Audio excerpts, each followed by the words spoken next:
The fluorescent lights of the Metropolitan Gallery Annex hum with a frequency that makes Emma Harper's teeth ache.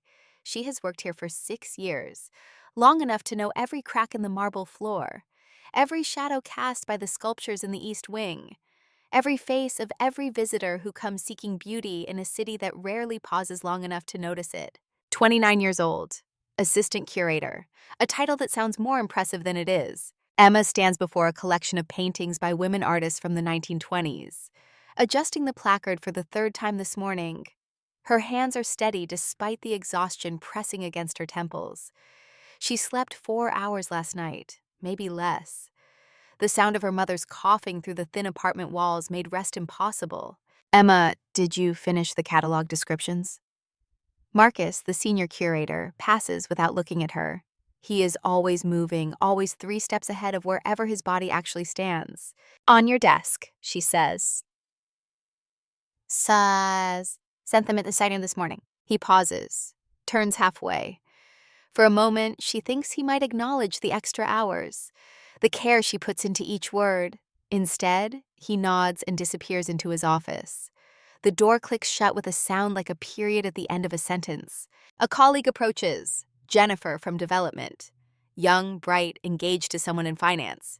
Hey, I heard your sister's wedding is next month. That Sterling wedding, God, can you imagine 300 guests at the plaza? Emma's practiced smile appears, automatic as breathing. Yes, Olivia is very lucky. You're going, right? You have to tell me everything. I heard Alexander Sterling is gorgeous, like Forbes cover gorgeous. I'll be there, Emma says, though the words taste like copper on her tongue. The truth sits heavier. She has not spoken to Olivia in 3 years. Her sister called once when the engagement was announced, her voice bright and hollow like cheap glass. I'm marrying Alexander Sterling. Can you believe it? Mother would be so proud. Mother, Grace, who lies at home now, lungs filling with fluid, counting the days until hospice becomes her permanent address. Emma turns back to the paintings. A portrait of a woman in blue, her face turned toward an unseen window, light catching the angle of her jaw. The artist captured something Emma recognizes, not sadness exactly, more like the moment before a decision, when all possible futures exist simultaneously, and the weight of choice presses down like physical force. Her phone vibrates in her pocket. She ignores it. Probably another bill, another automated reminder that money is a language she speaks poorly. The phone vibrates again. Again. On the 4th buzz, she retrieves it. Unknown number, Manhattan area code. She steps into the hallway, away from the paintings and their silent witnesses. This is Emma Harper. Miss Harper. The voice is female, cold as January wind off the Hudson. This is Victoria Sterling. We need to discuss your sister. Emma's stomach tightens. I'm sorry. I haven't spoken to Olivia in quite some time. You might try her directly. She's gone, and you're going to take her place. The line goes dead before Emma can respond. She stands in the empty hallway, phone still pressed to her ear, listening to the dial tone like it might offer explanation. Outside the window, Manhattan moves at its relentless pace. Taxis weave through traffic. Pedestrians flow like water around obstacles. The city breathes in and out with the rhythm of 8 million lives intersecting and diverging. Emma returns the phone to her pocket. Her hands are shaking now. That evening, Grace sits at their small kitchen table, steam rising from a cup of chamomile tea she will not drink. She has lost 30 pounds in 6 months.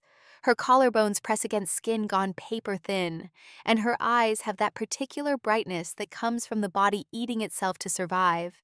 You look tired, sweetheart, Grace says. Her voice still carries the warmth Emma has known all her life, though it breaks on the edges now. Long day. Emma sets down a bowl of soup, chicken and rice, the kind Grace used to make when Emma was young and the world made sense. You need to eat. I got the pamphlet today, from hospice. Grace's fingers trace the rim of her teacup. They were very kind, very thorough. Emma sits across from her, forcing her voice to remain level. We're not there yet, but we will be. Grace looks up, and the love in her gaze is so complete, so unconditional, that Emma has to look away. And that's okay. I've had a good life, baby. I've had you. The sob catches in Emma's throat. She swallows it down, tasting salt and grief and the particular flavor of watching someone you love disappear by degrees. I'm not ready, Mom. No one ever is. Grace reaches across the table, her hand finding Emma's. The bones feel fragile as bird wings. But you'll be okay. You're stronger than you know. Emma wants to argue, wants to rage against the unfairness of cancer, of cells that forget their purpose and multiply into chaos. But Grace's eyes are already closing, exhaustion pulling her towards sleep the way the ocean pulls the tide. Emma helps her mother to bed, adjusting the pillows, pulling the quilt up to her chin. Grace's breathing settles into the shallow rhythm that now passes for rest. Alone in the living room, Emma opens her laptop. The email from the gallery sits unread. She knows what it will say. Budget cuts, position elimination, the careful language of institutions letting people go. She does not open it. Instead, she searches. Alexander Sterling. The results flood the screen. Forbes articles, business profiles, photos from charity galas and product launches. In every image, he looks the same. Dark suit, confident posture, the expression of someone who has never questioned his place in the world. One photo catches her attention. Alexander at a hospital fundraiser, shaking hands with a young patient, the usual PR shot, except for his eyes. In that frozen moment, the camera caught something unguarded, not pity, but recognition. As if he knew what it meant to be afraid. Emma closes the laptop. At 11 p.m., her phone rings again, same unknown number. She answers without greeting. 6 p.m. tomorrow. Victoria Sterling's voice allows no room for negotiation.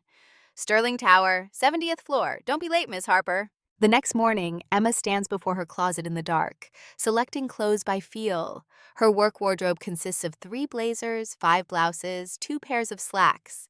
The uniform of someone trying to look professional on a nonprofit salary. She chooses the navy blazer, the white blouse, the pants that fit well enough if she does not breathe too deeply. In the bathroom mirror, she looks like someone playing dress-up, someone pretending to be the kind of person who takes meetings in skyscrapers. Where are you going? Grace's voice comes from the bedroom doorway. She wears her old robe, the one Emma's father gave her 20 years ago. Soft flannel worn thin at the elbows. Meeting, nothing important. The lie tastes familiar now. Grace studies her with the expression mothers develop, the one that sees through pretense to the truth beneath. You know you can tell me anything. I know, Mom.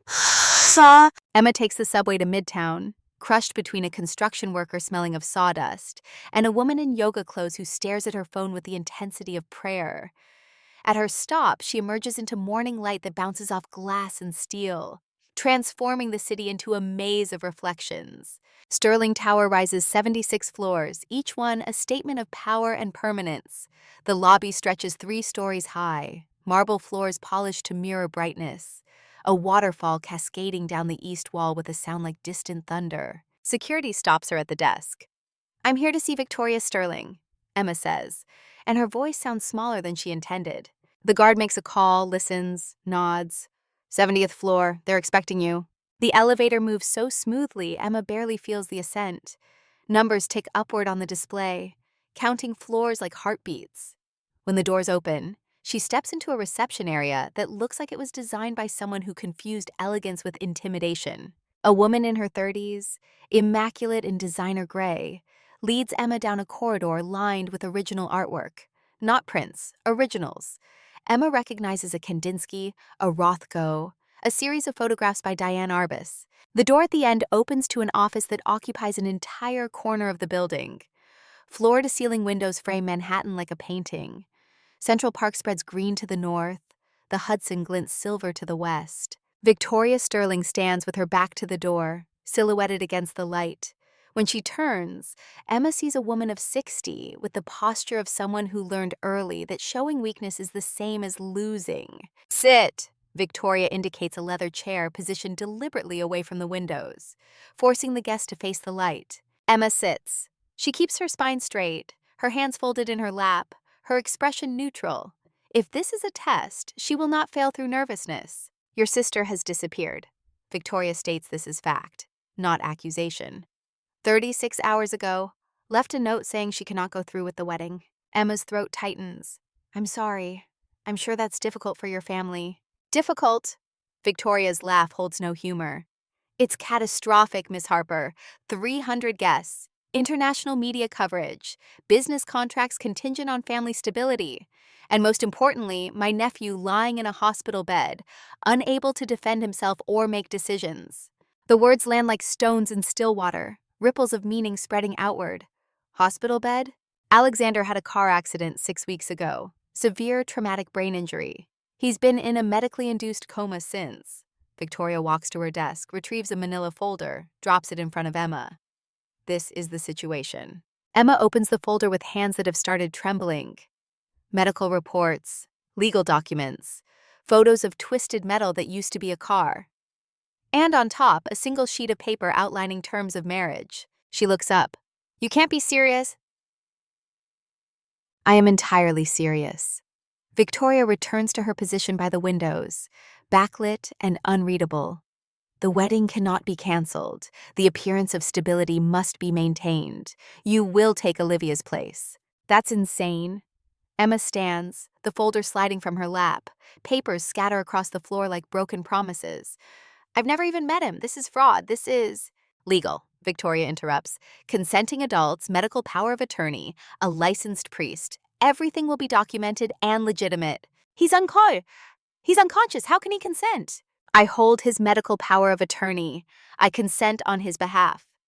Victoria's voice could cut glass. And you, Miss Harper, will consent because your mother has stage 4 lung cancer. The room tilts. Emma grips the back of the chair to steady herself. Victoria continues, merciless as winter. I've reviewed your financial situation. You make $52,000 annually. Your mother's hospice care costs $8,000 per month. You have $17,000 in credit card debt. Your apartment lease ends in 3 months and your landlord is not renewing. Each word is a small violence. There's an experimental treatment, Victoria says. Immunotherapy trial at Sloan Kettering. 60% success rate for her cancer type. Cost is $400,000. Insurance doesn't cover it. Emma's legs give out. She sits heavily, no longer caring about posture or presentation. Victoria places another folder on the desk. This one contains medical studies, treatment protocols, survival statistics. The numbers swim before Emma's eyes. 5 to 10 additional years. Possible remission. Quality of life.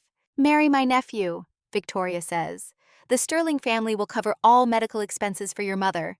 Immediately. Treatment begins within 48 hours of the ceremony. Emma's mouth has gone dry. And if I refuse? Your mother enters hospice next month. The doctors give her 4 to 6 months.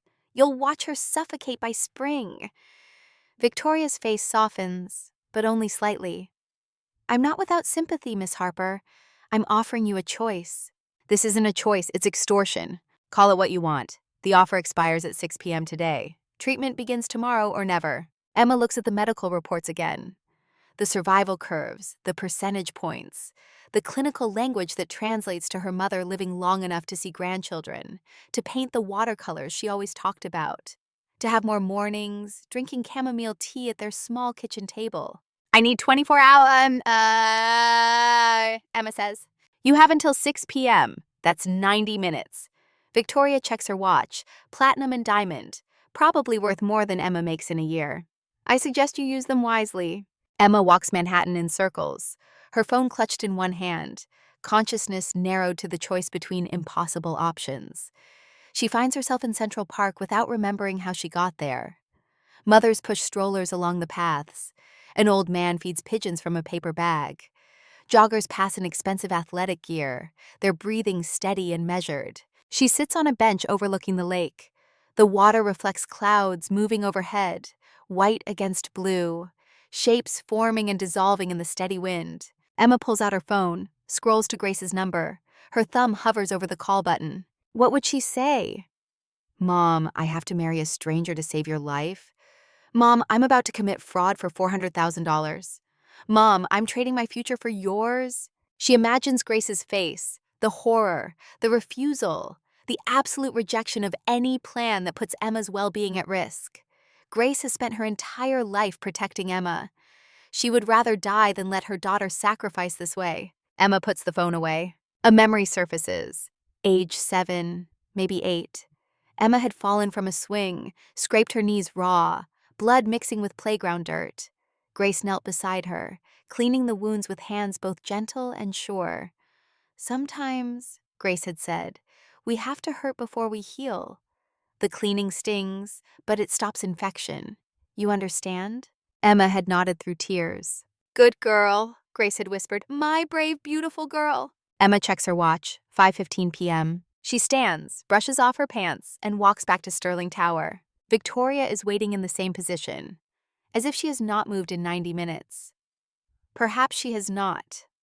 Perhaps this is how the wealthy conduct business, utterly still, absolutely certain the world will bend to their requirements. I have conditions, Emma says. Her voice comes out stronger than expected. Victoria raises one eyebrow. You're in no position to negotiate. My mother never knows the real reason. You tell her it's a business arrangement, mutual benefit. Not charity, not desperation. Emma steps forward, closing the distance. She can't die thinking I sold myself. Agreed. And when he wakes up, if he wakes up, he's free to annul immediately. I won't fight it. I won't claim anything beyond my mother's medical care. Victoria studies her for a long moment. You have more dignity than your sister. Noted. A man enters the office. Late 40s, gray suit, briefcase that probably costs more than Emma's entire wardrobe. This is James Fletcher, family attorney, Victoria says. He'll handle the paperwork. Emma sits. Fletcher opens his briefcase, extracting documents that carry the weight of legal obligation. He explains terms in a voice that suggests he has done this before, though surely arranging marriages to coma patients cannot be standard practice, even for Manhattan attorneys. The contract runs 47 pages. Emma tries to read each one, but the words blur together. Clauses about medical coverage, confidentiality agreements, asset protection, dissolution procedures. The language of transaction applied to union. Sign here, Fletcher says, indicating a dozen yellow tabs. And here, initial here. Emma's hand shakes. She grips the pen tighter, forcing the tremors to still. Her signature appears on page after page, each one a small surrender. When she finishes, Fletcher collects the documents with the efficiency of someone closing a business deal. The wedding is Saturday, Victoria says. 2 p.m., Manhattan Medical Center Chapel. Bring nothing, everything will be provided. Emma nods because words seem impossible. One more thing. Victoria's expression shifts, something almost like regret crossing her features. You'll meet Alexander tomorrow. It's better if you see him before the ceremony. Prepare yourself. That night, Emma lies to her mother again. I got a consulting opportunity, 3-month contract, very good pay. I need to take it. Grace looks up from her book, eyes sharp despite the medication fog. What kind of consulting? Art authentication, for a private collector. The lie flows easier than it should. The pay is enough to cover your treatment, all of it. Grace sets down her book. The silence stretches between them, filled with everything Emma is not saying. What are you not telling me, baby? Nothing, Mom. It's a good opportunity. I have to take it. Grace reaches for Emma's hand. Her grip is weak, but her gaze is not. Whatever you're doing, promise me it's not just for me. Promise me you're not sacrificing yourself. Emma squeezes back, gentle with her mother's fragile bones. I promise, she whispers, and hopes the lie sounds like truth. Friday morning arrives with rain, the kind of steady downpour that turns Manhattan streets into rivers, umbrellas blooming like dark flowers on every corner. Emma takes a car service to Manhattan Medical Center. Victoria arranged it. Everything is arranged now. The hospital smells of antiseptic and floor polish, and something underneath both, the particular odor of illness that no amount of cleaning can erase. A woman in scrubs leads Emma through corridors painted calming shades of blue, past rooms where machines beep steadily, monitoring the thin line between life and death. They stop at a door marked private. Mrs. Sterling is inside, the nurse says, and Emma realizes she means Victoria, not Emma herself. Not yet. The suite beyond the door looks nothing like a hospital room, more like a luxury hotel. Living area with leather sofa, small kitchen, flat-screen television. Through an open doorway, Emma sees the bedroom. Victoria stands beside the bed, speaking quietly to a woman in a white coat. Both turn as Emma enters. Dr. Sarah Chen, Victoria says by way of introduction. Alexander's neurologist. Dr. Chen, this is Emma Harper. She'll be acting as Alexander's wife. Acting. The word choice is deliberate. Dr. Chen shakes Emma's hand. Her grip is firm, professional, but her eyes carry questions she is too polite to ask. Miss Harper, I understand this is an unusual situation. That's one that's one word for it. I'd like to brief you on Alexander's condition before you see him. Would you prefer to sit? Emma shakes her head. She needs to remain standing, needs the ground solid beneath her feet. Dr. Chen explains in language stripped of medical jargon. Car accident, severe head trauma, brain swelling, medically induced coma that transitioned to natural coma state, uncertain prognosis, could wake tomorrow or never, brain damage unknown until consciousness returns. We believe he can hear, Dr. Chen says. Brain activity suggests processing of auditory information. Familiar voices may help, though of course your voice won't be familiar yet. Then I'll introduce myself, Emma says quietly. Dr. Chen nods, something like approval in her expression. He's stable, vitals are good, we're optimistic, though optimism in these cases requires patience. Victoria touches Emma's arm, the first physical contact between them. I'll leave you alone. Take your time. The door closes. Emma stands in the living area, staring at the bedroom doorway like it might offer escape. Then she forces her feet to move. Alexander Sterling lies in a hospital bed that looks too small for his frame. 6 feet tall at least, broad shoulders, the build of someone who played sports in college and maintained the discipline after. Dark hair, graying at the temples, cut short and practical. Strong features, currently slack with unconsciousness. Tubes run from his nose, his arms, monitoring equipment arranged like sentries around the bed. He looks nothing like the Forbes photographs. Those showed confidence, command, the certainty of someone who has never questioned his path. This man looks vulnerable, human, breakable. Emma approaches slowly, as if sudden movement might disturb him. She sits in the chair positioned beside the bed, clearly meant for long vigils. The leather is worn smooth in places, suggesting someone has already spent hours here. Victoria, probably.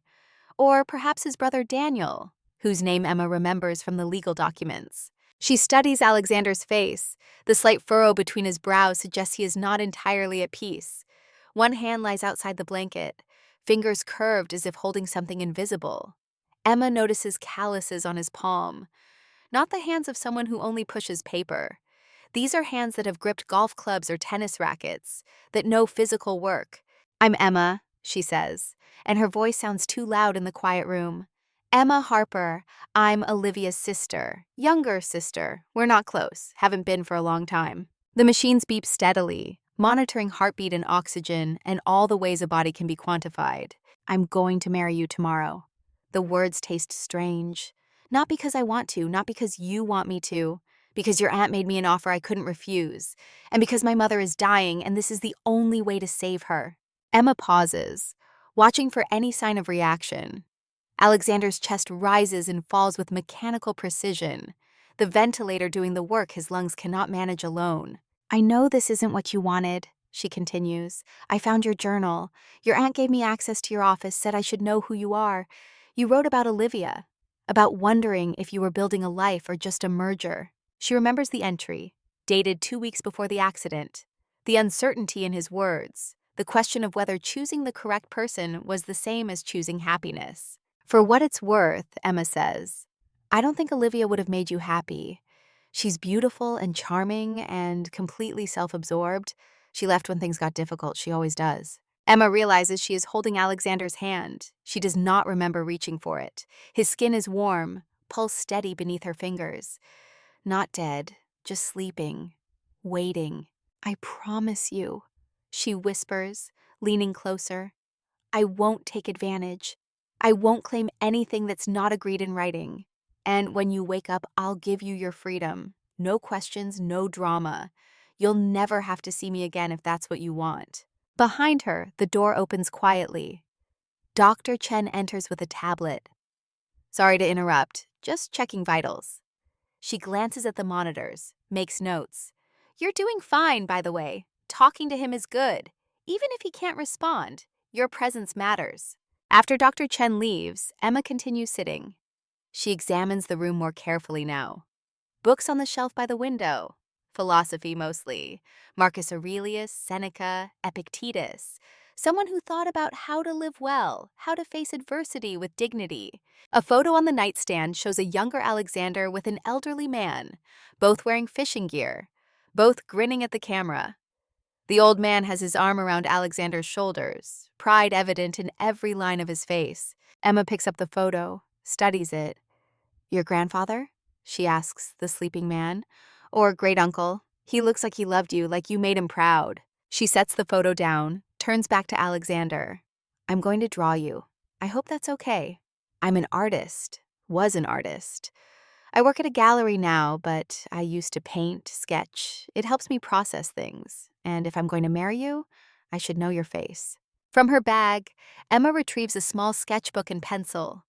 She opens to a clean page, begins with light strokes, the angle of his jaw, the shape of his closed eyes, the way his hair falls across his forehead. As she draws, something shifts inside her. This is not the enemy, not the oppressor, just another person caught in circumstances beyond his control.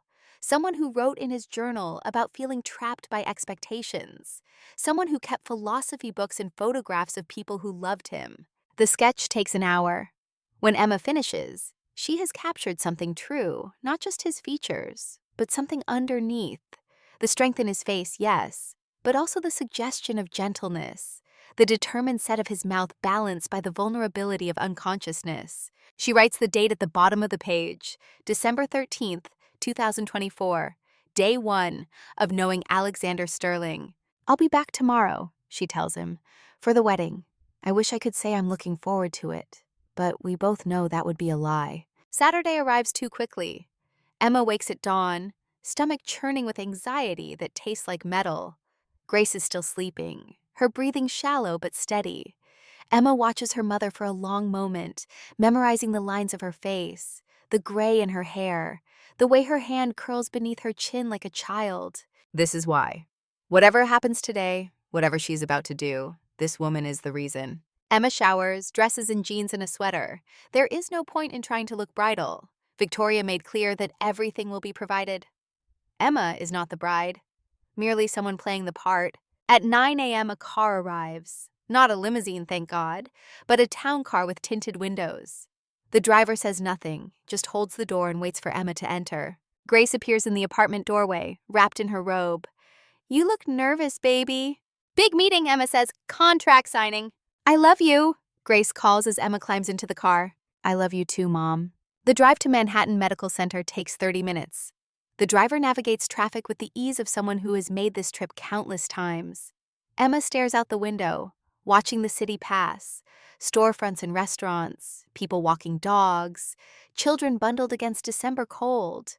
Normal life, continuing as if this day is not about to fracture her world. Victoria meets Emma in a private suite on the hospital's 5th floor. She is not alone. A woman in her 30s stands beside a rolling rack of garments and plastic covers. Another woman holds a makeup kit that looks professional grade. We have 3 hours, Victoria says without preamble. That should be sufficient. The dress is not white. Emma specifically requested this. Instead, it is cream, simple silk with a modest neckline, T-length hem. Elegant, but not ostentatious. A dress for a woman getting married in a hospital chapel to a man who cannot speak his vows. The makeup artist works efficiently, covering the shadows under Emma's eyes, adding color to cheeks gone pale with stress, hair swept up in a simple twist, small pearl earrings that Victoria produces from a velvet box. These were my mother's, Victoria says, and for the first time her voice carries something other than command. You'll return them after. Emma nods, not trusting herself to speak. At 1:30, Victoria leads Emma down corridors that smell of flowers and fear. The chapel is small, non-denominational, designed for families who need to pray near patients who may not survive to see tomorrow. Wooden pews, stained glass windows, an altar that looks more like a stage than a sacred space. 12 people wait inside. Emma recognizes Dr. Chen. The others she assumes are family, board members, the necessary witnesses to make this legal. A photographer stands at the back, camera ready. James Fletcher, the attorney, nods from the front pew. Beside him sits a man in his 30s who looks enough like Alexander to be a brother. This must be Daniel Sterling. His expression is careful, neutral, but Emma sees something in his eyes. Sympathy, maybe, or apology. At precisely 2 p.m., the doors open again. Hospital staff wheel in a bed. Alexander lies still as death, machines monitoring every function. They position him beside the altar, tubes and wires forming a technological halo. Emma's knees weaken. This is real, this is happening. The priest is young, maybe 40, with kind eyes that cannot quite hide his discomfort. "Shall we begin?" he asks, voice gentle. Victoria nods. Emma walks down the short aisle alone, no father to give her away, no mother to cry happy tears. Just Emma, and the sound of her own heartbeat loud in her ears. She takes her place beside Alexander's bed, reaches down and takes his hand. His skin is warm, pulse steady beneath her fingers. She holds on like he is the anchor, and she is drifting out to sea. The priest begins. "Dearly beloved, we are gathered here today." The words wash over Emma. She hears them from a great distance. Marriage, commitment, sickness and health. Better or worse? The traditional vows rendered absurd by circumstance. "Do you, Emma Margaret Harper, take Alexander James Sterling to be your lawfully wedded husband?" Emma looks at Alexander's face. His eyes remain closed, his expression peaceful. She wonders if some part of him can hear this, if in whatever darkness holds him, he is screaming protests she cannot hear. "I do." Her voice does not shake. The priest turns to Alexander. A long pause. Then James Fletcher stands, clears his throat. "On behalf of Alexander Sterling, pursuant to medical power of attorney, consent is given." The photographer's camera clicks, capturing this moment for posterity, for legal documentation, for whatever purpose requires proof that this nightmare is real. "By the power vested in me, I now pronounce you husband and wife." The priest does not say the traditional words about kissing the bride. For that, at least, Emma is grateful. Instead, she leans down, presses her lips to Alexander's forehead, a gesture of apology, not affection. "I'm sorry," she whispers against his skin. "I'm so sorry." When she straightens, she sees Daniel Sterling wiping his eyes. Victoria stands rigid as stone. Dr. Chen makes notes on her tablet with practiced detachment. The photographer asks them to pose. Emma beside the bed, hand on Alexander's shoulder, attempting a smile that the camera will record as evidence of matrimony. After 15 minutes of photos, Victoria announces, "That's sufficient. Thank you all for attending." The guests file out. Daniel approaches Emma, extends his hand. "I'm Daniel, Alexander's brother. I want you to know this isn't right. None of this is right." "But it's happening," Emma says. "Yes." Daniel glances at his brother's still form. "For what it's worth, Alexander is a good man. Better than this family deserves. I'll remember that." When the chapel empties, only Emma and Victoria remain. Victoria hands Emma a small velvet box. The wedding ring. "You'll wear it at all times in public." Emma opens the box. Inside, a platinum band catches the light. Simple, elegant, expensive. She slides it onto her finger. It fits perfectly, as if Victoria somehow knew her ring size. Of course she did. Victoria knows everything. "You'll move into the Sterling guest residence tonight," Victoria says. "Your mother's treatment begins Monday morning. Dr. Morrison at Sloan Kettering is expecting her." "Thank you." The words feel inadequate. "Don't thank me. You bought this with your freedom." Victoria turns to leave, then pauses. "One more thing. Visit Alexander daily. Appearances matter. The devoted wife maintaining vigil, the press loves that narrative." After Victoria leaves, Emma sits alone in the chapel. The machines monitoring Alexander beep steadily, counting seconds that feel like hours. She studies the ring on her finger, this symbol of union to a man who has never heard her voice when conscious, who does not know her name, who did not choose her. "I made a promise today," Emma tells him, "in front of God and lawyers and cameras. I promised to be your wife. I don't know what that means in this situation, but I'll figure it out." She pulls out her sketchbook, turns to a clean page, begins drawing again. The chapel around them, Alexander in his bed, Emma in her cream dress. A wedding portrait unlike any other. When she finishes, she writes beneath it, "Day 2. I married a ghost today." That evening, Emma returns home to tell Grace the carefully constructed lie. "The consulting job includes housing. I have to move into the client's guest suite, but I'll visit every day, and your treatment starts Monday." Grace's face transforms, hope replacing resignation, life flooding back into features that had already begun accepting death.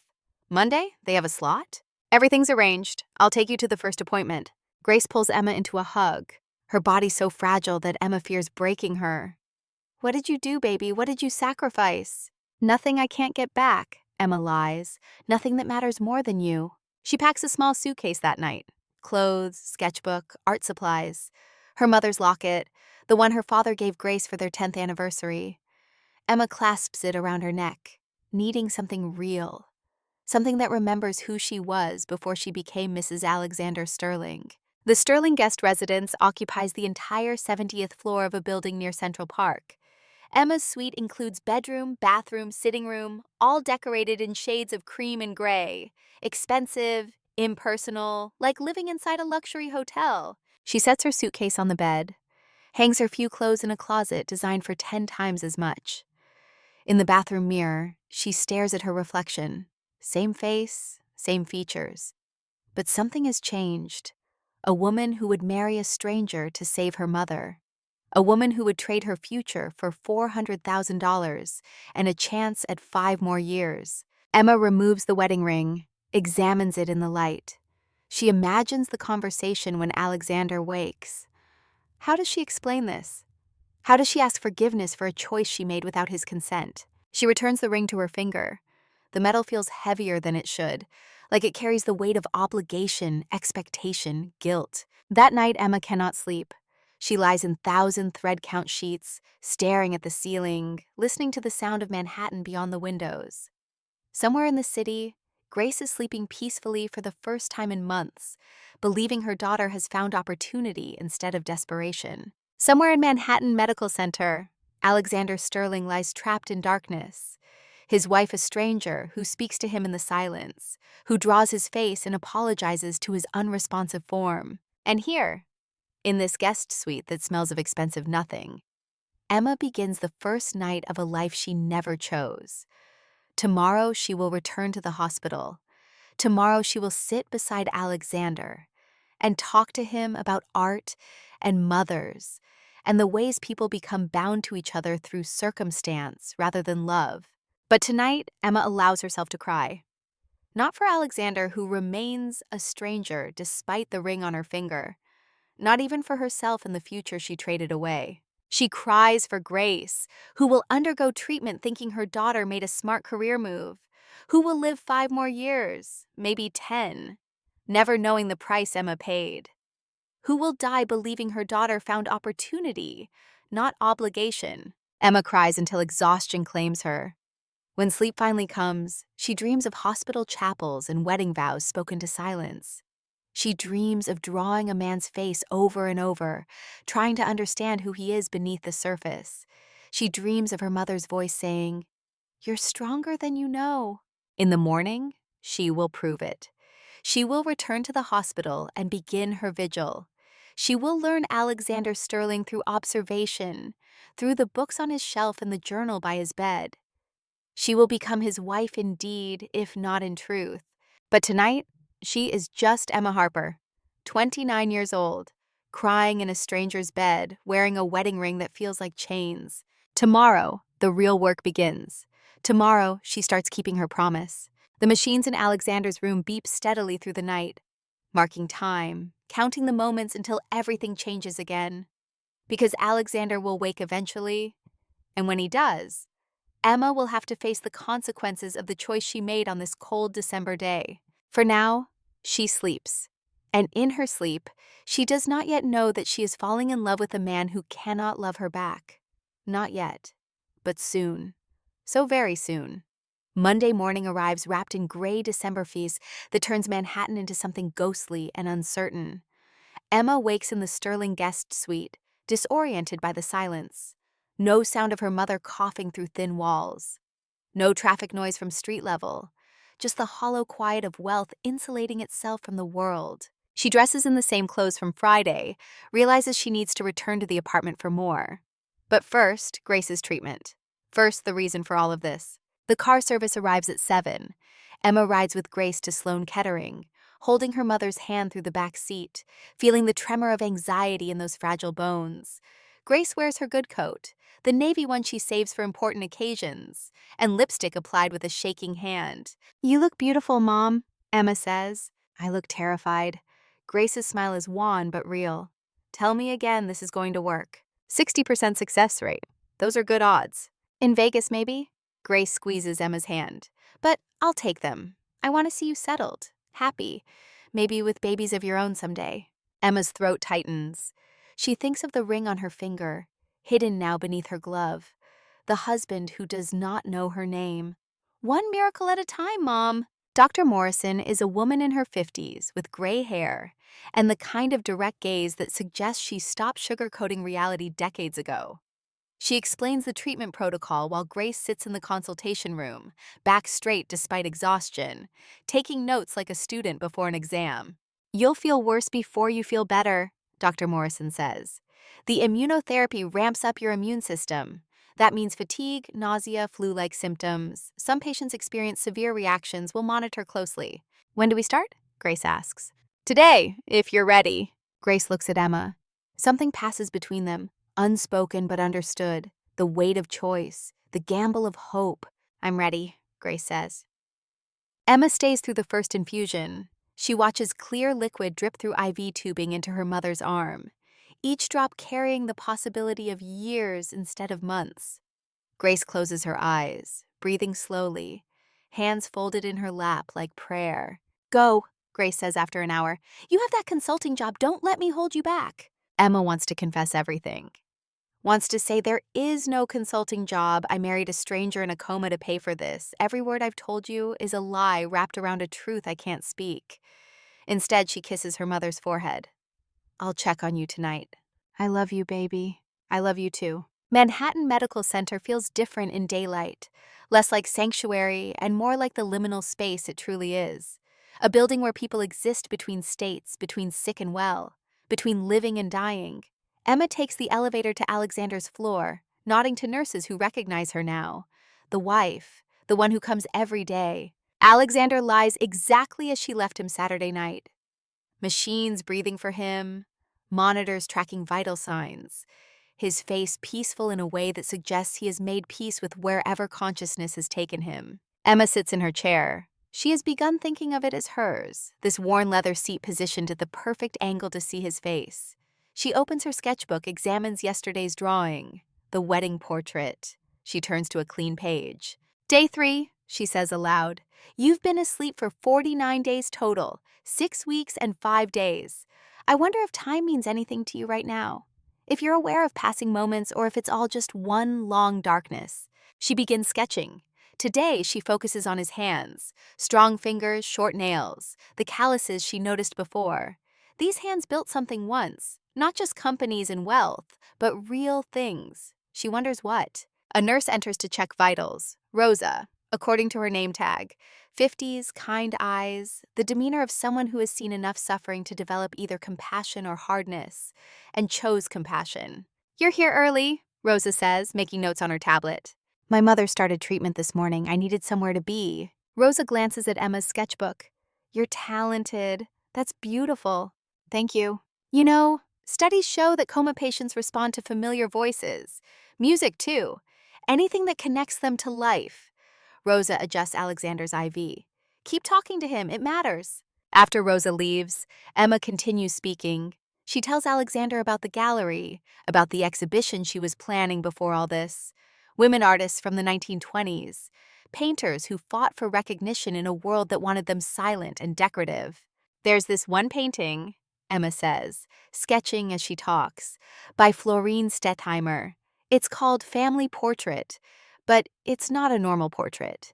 Everything is distorted, exaggerated, almost surreal. Like she's showing you how families really are beneath the surface. Not the posed photographs we show the world, but the complicated truth underneath. Her pencil moves across paper, capturing the curve of Alexander's thumb, the way his fingers rest against the blanket. I wonder what your family portrait would look like, the truth beneath the sterling name. Victoria seems like she's made of ice, but she arranged all this to protect you. Daniel looks at you like he's grieving someone who's still alive. And you. You wrote in your journal about feeling trapped by expectations. Emma pauses, studies her work. The hands look alive now, capable, ready to grip and hold and build. I'm trapped now too, she whispers. But I chose it. I walked into that chapel knowing exactly what I was doing. That should make it easier, right? Knowing I had agency, even if my choices were terrible. The machines beep their steady rhythm. Alexander's chest rises and falls. No response, no indication he can hear. Emma closes her sketchbook. I'm going to go get more clothes from my apartment, but I'll be back this afternoon. I'll bring something to read to you. Do you like Hemingway? You seem like someone who would appreciate spare prose and men pretending they're not afraid. She touches his hand briefly, a gesture that feels less foreign each time. See you later, Alexander. The subway ride to Queens feels like traveling backward through time, away from Manhattan's towers and toward her old neighborhood where buildings slump against each other like tired workers, where bodega signs flicker in Spanish and Korean and Arabic. Home. Her apartment is exactly as she left it 3 days ago, though it already feels ancient. The coffee cup still sits in the sink. Grace's reading glasses rest on the side table. The air smells stale, like a place no longer inhabited. Emma packs quickly. More clothes, her good jacket, the photo of her father she keeps beside her bed. She boxes up her art supplies, her portfolio, the pieces she has not shown anyone because showing them feels like exposing her insides to judgment. A knock at the door interrupts.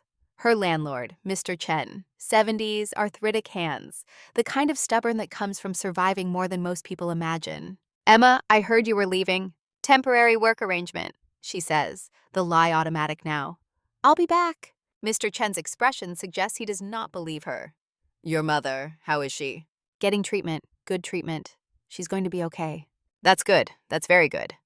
He shifts his weight, uncomfortable with whatever comes next. I need to tell you something. The building is being sold. New owners want to renovate, raise rents.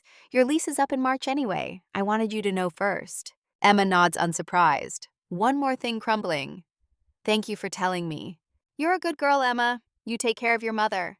Not everyone does that anymore. After Mr. Chen leaves, Emma sits on her bed, surrounded by boxes. This apartment holds every version of herself she has been. The girl who moved here with Grace after her father died. The teenager who painted the walls without permission. The art school graduate who returned, degree in hand, dreams intact. Now she is leaving, not because she wants to, but because the world keeps moving and standing still means getting crushed. She calls a car service, loads her boxes, takes one last look at the only home she has known for 17 years. Then she closes the door and does not look back. That evening, she reads to Alexander, Hemingway's The Old Man and the Sea, the story of a man fighting a battle he cannot win, refusing to surrender despite knowing the outcome. Emma's voice fills the quiet room, steady and sure, bringing life to words written 70 years ago. He is a great fish, and I must convince him. I must never let him learn his strength, nor what he could do if he made his run, she reads. If I were him, I would put in everything now and go until something broke. But thank God, they are not as intelligent as we who kill them. She pauses. That's dark, isn't it? The fish doesn't understand it's dying. It just fights because that's what fish do. But the old man knows. He knows he's killing something beautiful. And he does it anyway because humans are predators who dress up survival as nobility. Alexander's heart rate increases slightly. Emma checks the monitor. Not enough to call a nurse, but there. A response. You hear that? She asks. You don't like Hemingway's philosophy? Or maybe you do. Maybe you understand being trapped by instinct, doing what you're supposed to do even when it destroys something. She continues reading until visiting hours end. On her way out, she stops at the nurse's station. Rosa is filling out charts, reading glasses perched on her nose. His heart rate changed when I was reading, Emma says. Is that normal? Rosa smiles. Very normal. Means he's processing. Keep doing what you're doing, Mrs. Sterling. Mrs. Sterling. The name still sounds foreign. Week 3 settles into a rhythm that feels both surreal and mundane. Emma wakes early, visits Grace during morning treatment, spends afternoons with Alexander, evenings alone in the guest suite. She sketches constantly. Alexander's face from every angle, his hands in repose, the room around him, the machines keeping him alive, the view from his window. By day 23, she has filled an entire sketchbook, 67 drawings, a complete catalog of Alexander Sterling in suspension, captured in charcoal and graphite, and the particular quality of light that filters through hospital windows at 3 p.m.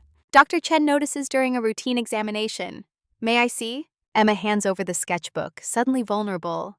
These drawings are not public work. They are private excavations, attempts to understand who lies beneath the sleeping face. Dr. Chen turns pages slowly, pausing on certain images.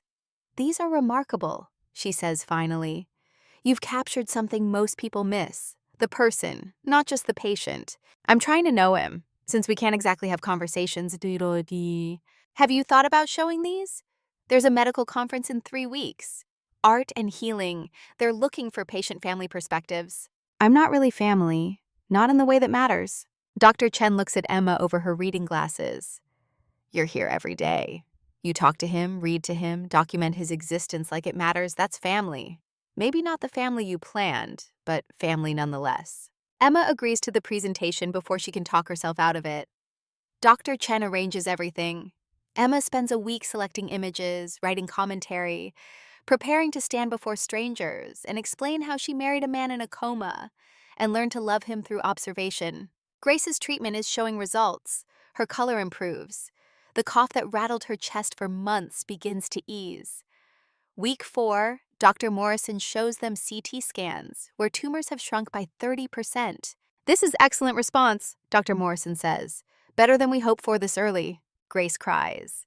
Emma holds her, both of them shaking with relief that feels too large for bodies to contain. After the appointment, they sit in the hospital cafeteria drinking terrible coffee, and Grace asks the question Emma has been dreading. What did this consulting job really cost you? Emma's throat closes. What do you mean, You stopped wearing your own clothes. You moved into some fancy building. You come to my appointments and car services. Grace's eyes are sharp despite medication and fatigue. Tell me the truth, Emma. What did you do? For a moment, Emma considers confessing, imagines the words. I married a stranger. I sold my future for yours. I wear a ring that means nothing and everything. Instead, she says, I took a job that requires me to be available. The client is demanding, but the pay is extraordinary. That's all. Grace studies her daughter's face like reading a text in a language she invented. You've always been a terrible liar, baby. But if you're not ready to tell me the truth, I won't push. Just promise me one thing. Anything. Promise me you didn't sacrifice yourself for me, that whatever you did, you can come back from it. Emma thinks of hospital wedding ceremonies and rings she did not choose, and a man who does not know her name.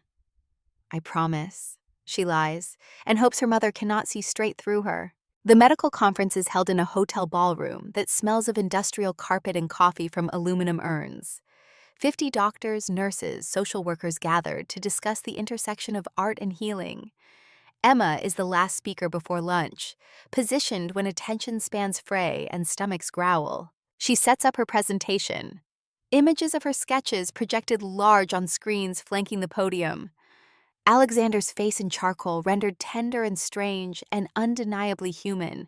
I'm Emma Harper, she begins, and her voice comes out steadier than expected. 3 weeks ago, I married a man I'd never met. He was in a coma. He remains in a coma. And every day since, I've been drawing his face, trying to understand who he is when he cannot tell me. The room settles into attentive silence. She clicks through images. The wedding day sketch. Day 5, first time she held his hand. Day 12, reading Hemingway. Day 18, the sketch where she finally captured something true about his expression. These drawings are my way of witnessing, Emma continues, of saying you exist, you matter, someone sees you. Coma patients are often treated as bodies to maintain, problems to solve. But they're people. Complex, complete people trapped in circumstances they didn't choose. She shows the most recent sketch, Alexander's hands, capable and still. I don't know if my husband can hear me. I don't know if my voice means anything in whatever darkness holds him, but I show up, I talk, I document his existence, because that's what family does. We witness each other. We refuse to let each other disappear. The room erupts in applause, not polite conference clapping, but genuine appreciation. People stand. Dr. Chen is crying. Emma realizes she is crying too. Afterward, people surround her. Doctors wanting to discuss therapeutic benefits.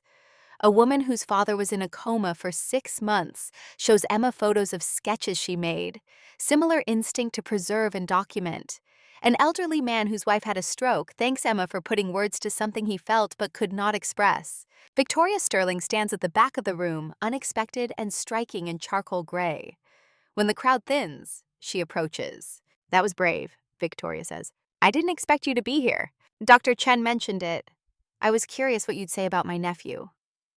Victoria's expression is unreadable. "You called him your husband, not legal arrangement, not obligation, husband." "That's what he is, on paper at least." "On paper." Victoria repeats the words like tasting wine. 35 years ago, I sat beside a man in a similar situation. My first husband, Thomas. He had cancer, 6 months to live. The Sterling family needed appearance of stability. I was convenient, young, desperate to pay off my mother's debts." Emma stares. This is not information Victoria shares casually. "I sat with him every day," Victoria continues, "read to him, held his hand, learned who he was by cataloging the things he left behind. Books, music, letters from friends. When he died, I knew him better than his own family did." "Did you love him?" Victoria considers. "I learned to. Not romantic love, but something deeper, recognition, the kind of intimacy that comes from witnessing someone suffering without flinching." She meets Emma's eyes. "I see that in your drawings. You're not just documenting Alexander, you're learning to love him, whether you admit it or not." Emma opens her mouth to deny it, then stops. Because Victoria is right. Somewhere between day 1 and day 23, between the wedding sketch and the drawing of his hands, Emma stopped seeing obligation and started seeing him. "What do I do with that?" Emma asks quietly. "You keep showing up, and when he wakes, you let him decide what it means." Daniel Sterling visits that afternoon while Emma is reading to Alexander. He knocks softly, waits for permission to enter. Emma waves him in. "Don't stop," Daniel says, settling into the chair by the window.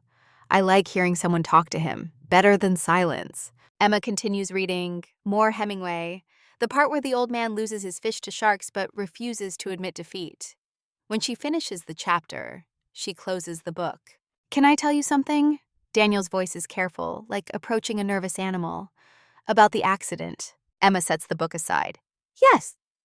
Yes. "The police investigated. They ruled it mechanical failure. Brake lines corroded, gave out on the highway." Daniel leans forward, elbows on knees. "But Alex is meticulous. His car was serviced 2 days before the accident, brand new brake lines. You think someone tampered with them?" "I think Alex was investigating something. He was distracted in the weeks before, secretive. And the day before the accident, he told me something strange." Daniel pauses.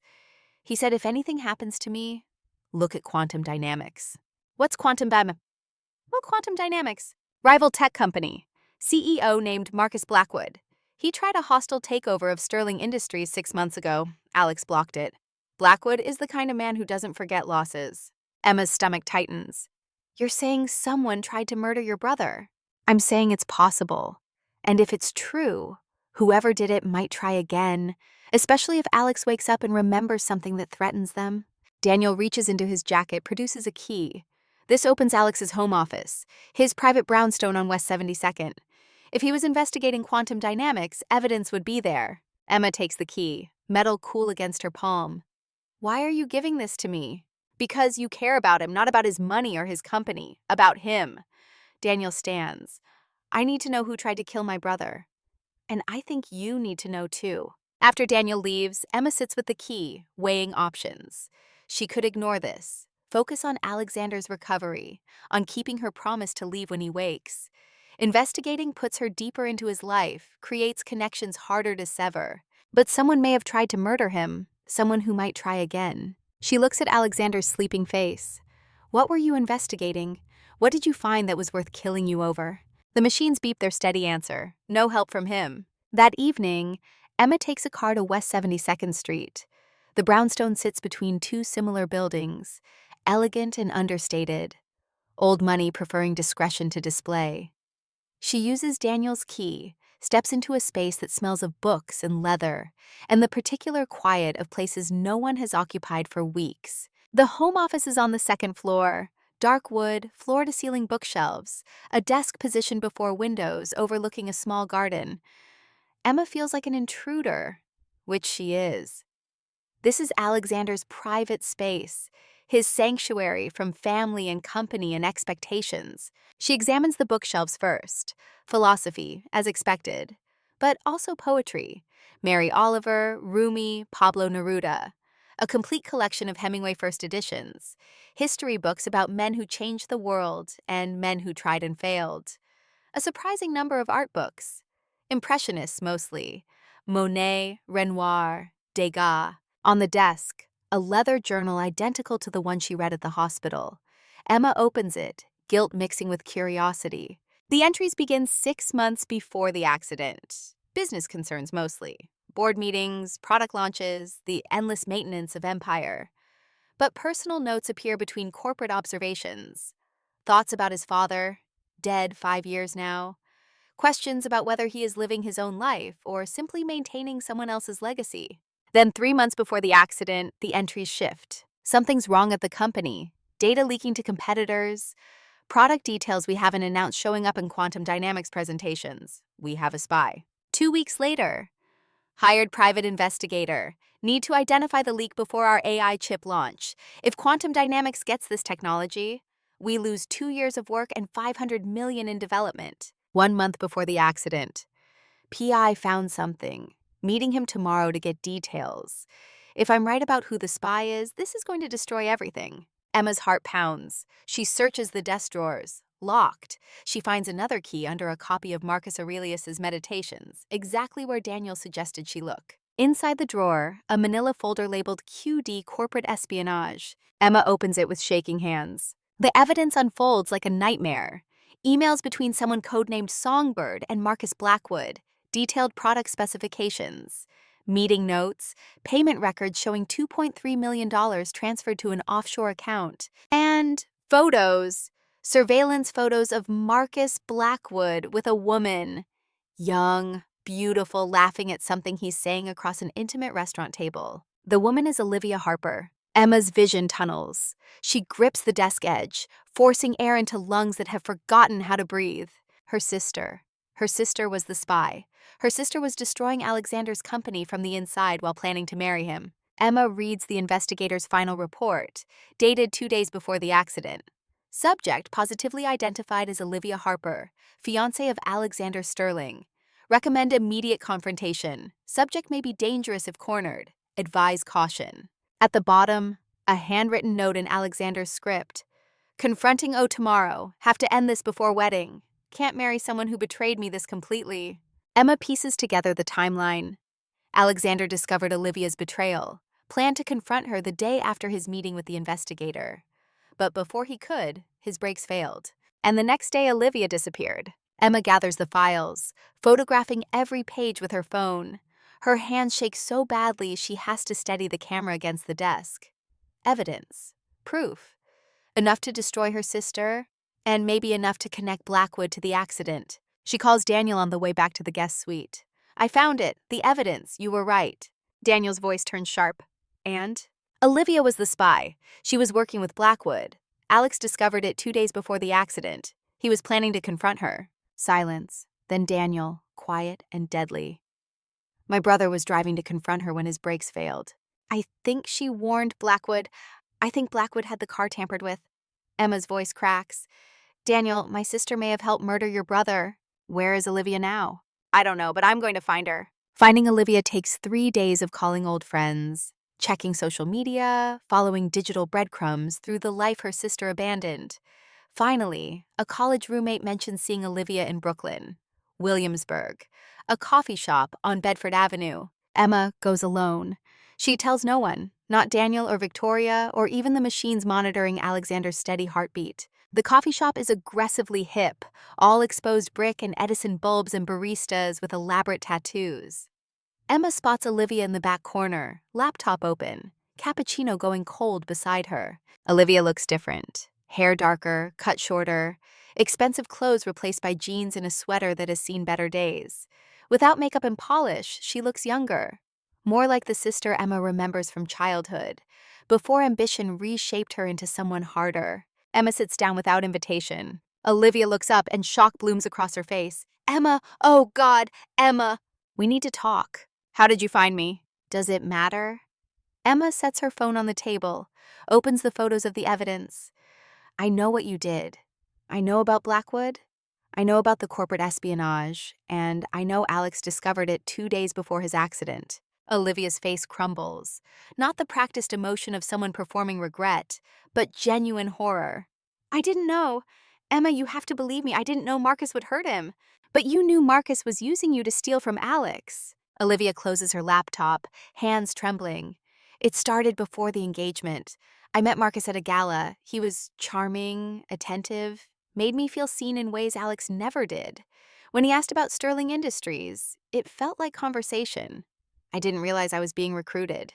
When did you realize? 3 months in, he started asking specific questions, product details, launch dates. I knew then, but by that point, I was in too deep.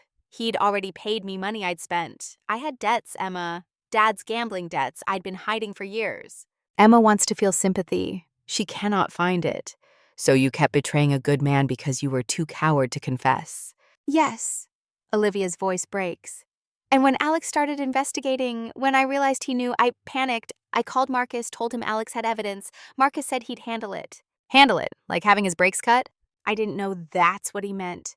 I swear to God, Emma, I thought he'd use lawyers, corporate pressure, something legal. When I heard about the accident, I knew, and I ran. You ran to save yourself. Olivia meets Emma's eyes.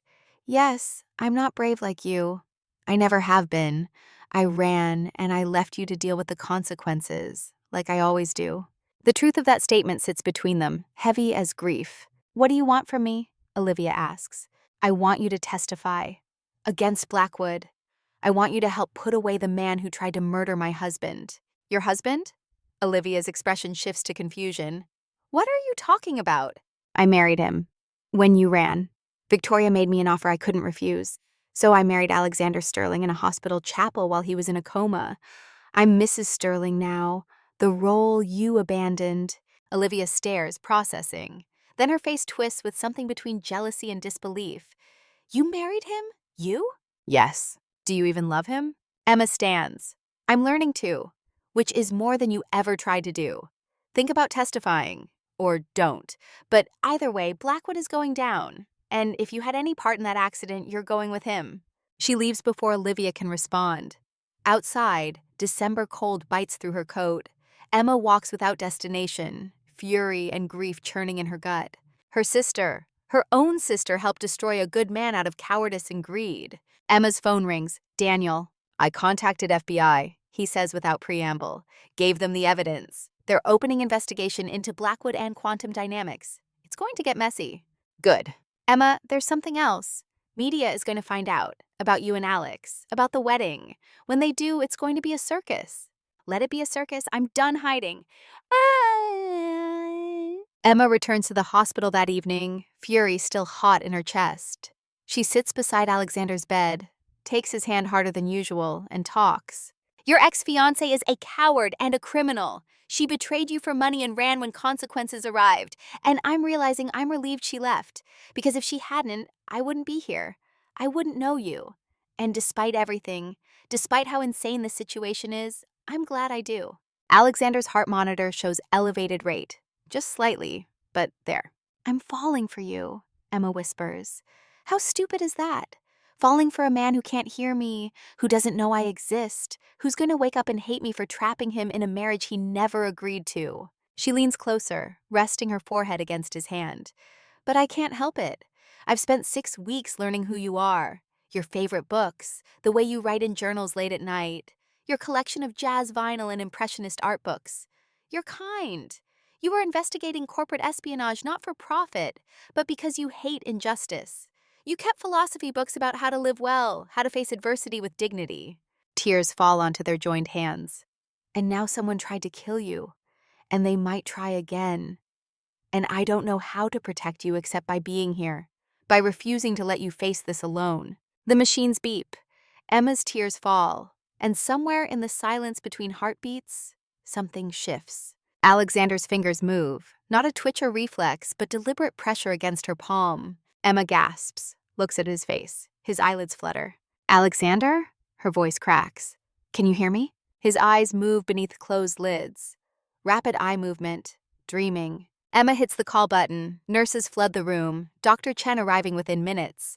They run tests, check monitors, assess responses. This is significant progress, Dr. Chen says. He's moving toward consciousness. Could be hours, could be days, but he's coming back. After the medical team leaves, Emma returns to her chair.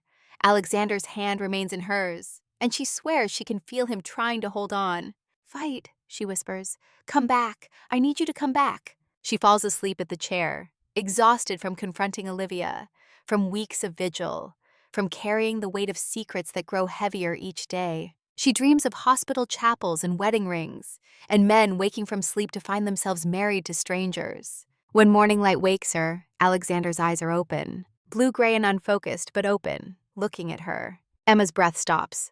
"Alexander?" His lips move. No sound at first, then a whisper rough from weeks of disuse. "Emma." She starts crying, cannot help it. Weeks of holding steady crack apart. "You're awake. Oh God, you're awake." "How long?" 8 weeks. You've been in a coma for 8 weeks. Alexander's eyes drift closed, then open again, struggling against exhaustion. "Heard you, every day, your voice." Emma's world tilts. "You heard me?" Reading, Hemingway, talking about your mother, about art, about choosing me. The machines beep faster as his heart rate increases. Dr. Chen appears, drawn by the monitors. "Mr. Sterling, welcome back. I'm Dr. Chen. Can you tell me where you are?" "Hospital." His voice strengthens slightly. "Accident. I remember brakes failed." Dr. Chen runs through assessment questions. Alexander answers with increasing clarity.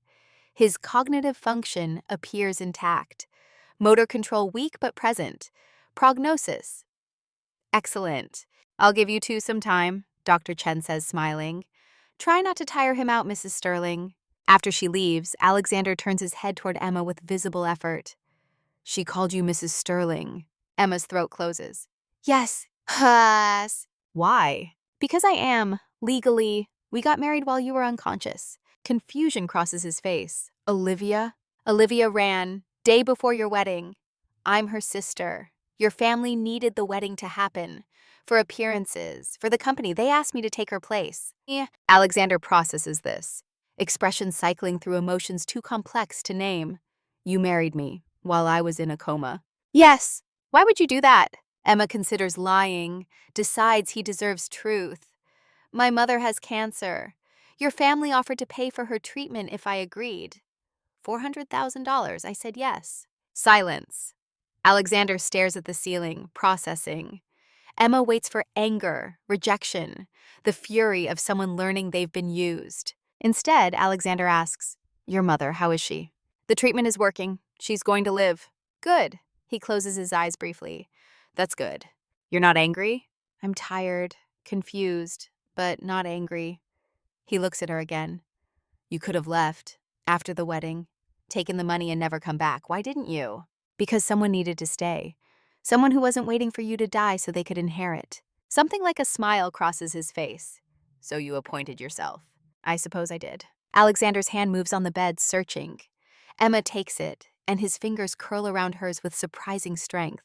"Thank you," he whispers, "for staying." Emma breaks down then. Relief and exhaustion and weeks of holding everything together collapsing at once. Alexander squeezes her hand and says nothing, which is exactly what she needs. They sit in silence until he falls back asleep, still holding her hand, and Emma understands what Victoria meant about learning to love through witness. She has witnessed Alexander Sterling in his most vulnerable state, and he has witnessed her, hearing every confession she thought he could not hear. Now they must learn each other awake, and Emma has no idea what comes next, only that she will not run from it. Outside the window, Manhattan continues its relentless forward motion. But in this room, time has stopped and started again, and everything has changed. Alexander Sterling is awake, and Emma Harper Sterling must figure out what that means for both of them. The first 48 hours after Alexander wakes pass in a blur of medical assessments and physical therapy, and the strange dance of two people learning each other in reverse. Most couples begin with conversation and progress to intimacy. Emma and Alexander start with 8 weeks of one-sided confession and must now navigate the awkwardness of actual dialogue. Dr. Chen monitors his progress with cautious optimism. Cognitive function intact, motor skills returning faster than expected. No apparent brain damage beyond some memory gaps around the accident itself. A miracle by medical standards. Though Emma suspects miracles require more than luck. They require someone refusing to let go. Alexander graduates from bed to wheelchair within 3 days. Physical therapists work with him twice daily, rebuilding muscles that atrophied during 8 weeks of stillness. Emma watches from the doorway, not wanting to intrude but unable to stay away. She has spent so long as his constant companion that absence feels wrong, like missing a limb. On the 4th day, Alexander asks her to stay during therapy.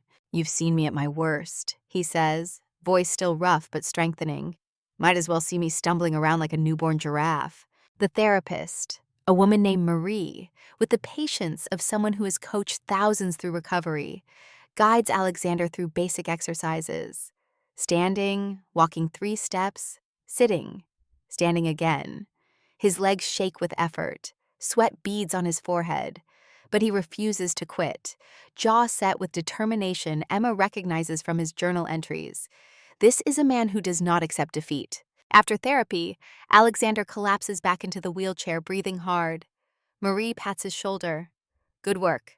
Tomorrow we'll try 5 steps." When they're alone, Emma hands him water. He drinks deeply, then studies her face with an intensity that makes her self-conscious. "What?" she asks. "Cheeks. I'm trying to match you to your voice. For 8 weeks, I only knew you as sound. Now I'm learning you have a face. Is it what you expected to be expected?" "I didn't expect anything. I just heard kindness, patience, someone who showed up every day when she didn't have to." He sets down the water cup. "That doesn't have a face. It's just who someone is." Emma looks away, unable to hold his gaze.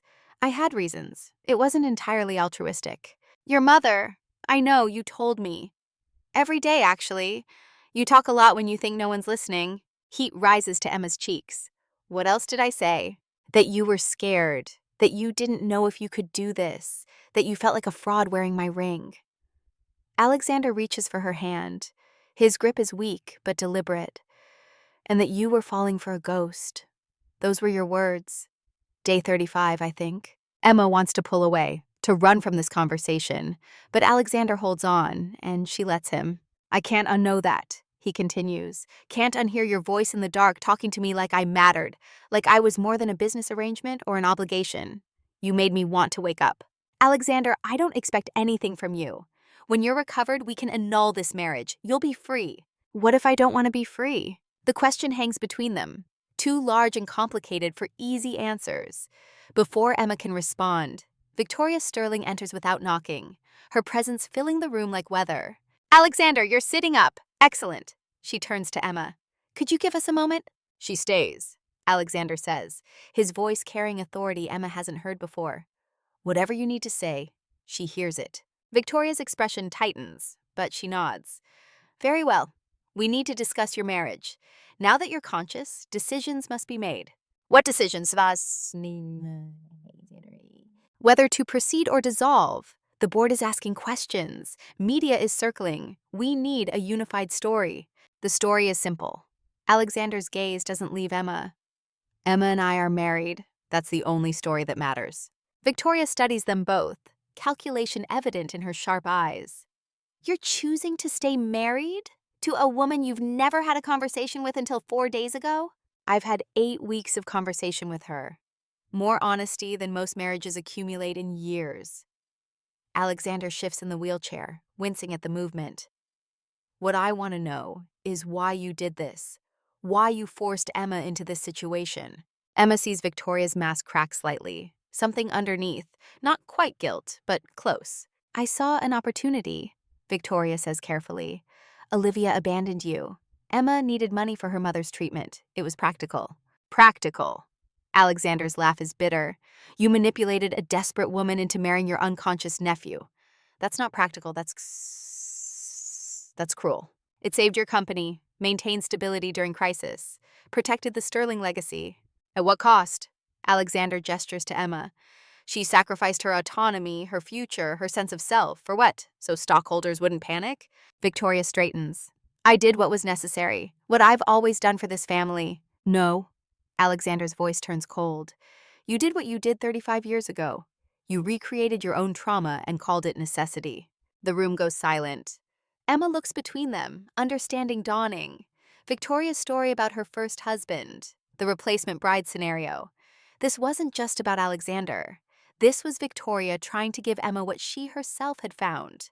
Love born from obligation. Victoria's composure finally breaks. You don't understand.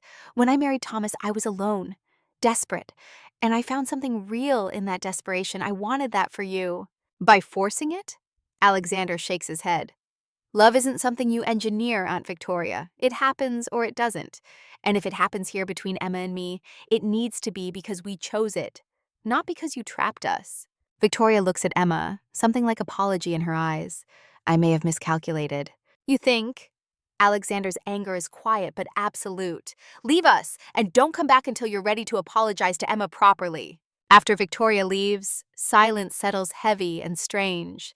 Emma sits in her usual chair, unsure what to say. Alexander broke through his aunt's armor for her, defended her, treated their marriage like it meant something beyond contract. I'm sorry, Alexander says finally, for my family, for how they used you. You have nothing to apologize for. You were unconscious. But I'm not now, and I need you to understand something. He wheels the chair closer, closing distance. I heard you. Every confession, every fear, every sketch you described while drawing. I know you married me out of desperation. But I also know you stayed out of something else. Something that looks a lot like choice. Emma's throat tightens. I don't know what we are, Alexander. We're married, but we're strangers. We're intimate, but we've never touched. I've told you my deepest fears, and you've heard them, but that doesn't make us real. Then let's become real. He reaches for her hand again. Start over. Not as husband and wife, but as two people who were forced together and decided to see what happens. And if nothing happens, if we discover we're not compatible, then we part as friends. But Emma, I need you to know something. His thumb traces circles on her palm. I already know more about you than I knew about Olivia after 14 months. I know you hum when you draw. I know you take your coffee black with 2 sugars. I know you cry reading Hemingway and laugh at yourself for it. I know you put everyone else first, even when it costs you. Emma blinks back tears. That's not knowing me, that's knowing my habits. Habits are who we are when we're not performing, when we're just being. Alexander pulls her closer, their faces inches apart. And I like who you are when you're just being. The kiss almost happens. Emma can feel it approaching like weather, inevitable and electric. But then Marie returns with the afternoon medication schedule, and the moment fractures. Alexander releases Emma's hand slowly, reluctantly. To be continued, he says quietly. Emma nods, not trusting her voice. That evening, she visits Grace at the rehabilitation facility, where she's recovering between treatment cycles. Grace looks better than she has in months. Color in her cheeks, strength in her movements, life winning its slow battle against death. You look different, Grace observes as Emma helps her with dinner. Lighter, somehow. Alexander woke up. Grace sets down her fork. Your client? The one you're consulting for? Emma has rehearsed this conversation 100 times. Still, the truth sticks in her throat. Mom, I need to tell you something about the consulting job. About where the money for your treatment came from. Grace's expression shifts from curious to concerned. Emma, what did you do? I married him, Alexander Sterling. He was in a coma. His fiancée ran away. His family needed the wedding to happen for business reasons. They offered to pay for your treatment if I took her place. The words tumble out, desperate and fast. So I married a stranger in a hospital chapel and spent 8 weeks sitting beside him. And I did it for you, because I couldn't watch you die, because I love you more than I love my own future. Grace stares, processing. Then tears begin falling, silent and devastating. Oh, Emma, my baby, what have you done? I saved you. That's what I did. By sacrificing yourself. Grace reaches for Emma's face, cupping it with trembling hands. I never wanted that. I never wanted you to trade your happiness for my life. It's not a trade. Not anymore. Emma covers her mother's hands with her own. He's awake now, and we're figuring out what we are. And maybe it's not sacrifice, maybe it's something else. Do you love him? The question sits between them like an uninvited guest. Emma considers lying, then remembers that Grace can always tell. I'm learning to, or maybe I already do. I don't know. Is it possible to love someone you've only known asleep? Grace smiles through tears. My darling girl, you've always loved the world too much. Why should one man be any different? They hold each other while dinner goes cold, and nurses pass quietly in the hallway. And somewhere in Manhattan, Alexander Sterling lies in a hospital bed thinking about the woman who married him in darkness and stayed to see him wake. Alexander's recovery accelerates. By the end of week 2, he's walking with minimal assistance. By week 3, he's ready for discharge. Dr. Chen clears him for home recovery with outpatient physical therapy and follow-up appointments to monitor for seizures or cognitive changes. The question becomes, where is home? Daniel offers Alexander his brownstone, pristine and private and exactly as he left it. Victoria suggests the family penthouse where staff can attend to his needs. Alexander rejects both. I'm going to the brownstone, he says during a family meeting Emma is required to attend, and Emma is coming with me. Victoria's eyebrows rise. Is that appropriate? You're married legally, but you're essentially strangers. We're married, legally and actually. Emma has spent 3 months as my wife. I'd like to try being her husband. Alexander looks at Emma. If that's what you want? Emma feels every eye in the room on her. Daniel curious. Victoria calculating. Dr. Chen studiously neutral. The weight of choice pressing down like atmosphere. I want to know you, Emma says finally. Not as obligation or arrangement, as a person. If living together helps us do that, then yes. It's settled then. Alexander stands from his wheelchair, still unsteady but refusing help. Emma and I are going home. The brownstone on West 72nd feels different with Alexander present. No longer a museum to a life interrupted, but actual home. He moves through rooms with the careful navigation of someone relearning space after long absence.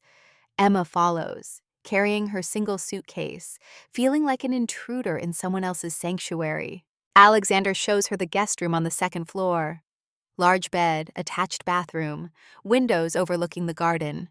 This is yours, your space, no expectations, no pressure. Where will you be? 3rd floor, master bedroom. Far enough for privacy, close enough if you need anything. He leans against the doorframe, exhaustion evident. Emma, I need you to understand something. I'm not expecting us to suddenly be a normal married couple. I can barely walk upstairs without getting winded. We're going to figure this out slowly. Slowly sounds good. That night, Emma lies in the guest room bed, listening to the unfamiliar sounds of Alexander's home. Water running through pipes, the creak of old wood settling, street noise filtered through thick windows. This is her life now. Wife to a man learning to live again. Partner in a marriage neither of them chose, but both are choosing to explore. Her phone buzzes. A text from Grace. How is home with your husband? Emma stares at the words. Her husband, Alexander Sterling, who heard every confession and remembered them, who defended her to his aunt and invited her into his private space, who looks at her like she might be the answer to questions he hasn't learned to ask. She texts back. Strange, promising, terrifying. Grace responds immediately. That's how all good love stories begin. The next day's established rhythm. Alexander works from his home office, slowly rebuilding stamina for full days at Sterling Industries. Emma sets up a studio in the converted sunroom, returning to her own art for the first time in months. They move around each other carefully, politely. 2 people sharing space, but not yet lives. Daniel visits on day 4, carrying files and a grim expression. He finds Alexander and Emma having coffee in the kitchen, an almost domestic scene that makes him pause. Sorry to interrupt, Daniel says, but we have problems. Alexander sets down his mug. Blackwood? FBI investigation is moving forward, but slowly. They need more evidence to connect him directly to the brake tampering. Olivia's testimony would help. Has anyone found Olivia? Emma asks. Actually, yes. She's in Brooklyn, and she wants to meet with both of you. The coffee shop in Williamsburg is the same one where Emma confronted her sister weeks ago. This time, Alexander accompanies her, walking with a cane but refusing other assistance. Olivia waits in the back corner, looking smaller than Emma remembers. When Olivia sees Alexander, her face transforms. Shock, guilt, something that might be longing. Alex, God, you're walking. They said you might never walk again. I'm full of surprises. Alexander's voice is cold. Why are we here, Olivia? I want to help. The FBI, I mean. I'll testify against Marcus. Tell them everything. Olivia's hands shake around her coffee cup. I know it doesn't make up for what I did, but it's something. Why now? Emma asks. Why not weeks ago when it mattered?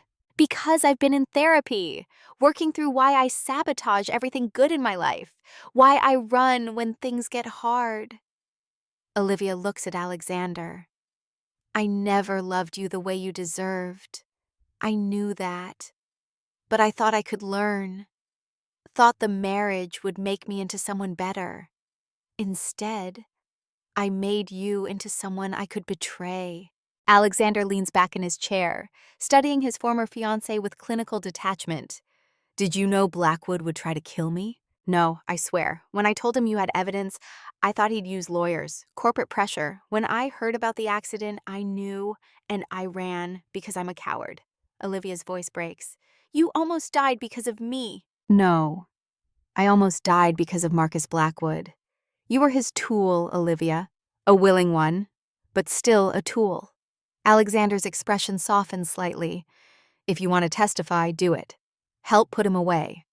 But don't expect forgiveness. Some betrayals can't be forgiven. Olivia nods, tears falling freely now. Then her gaze shifts to Emma. You love him. I can see it. You actually love my husband. He's my husband now, Emma says quietly.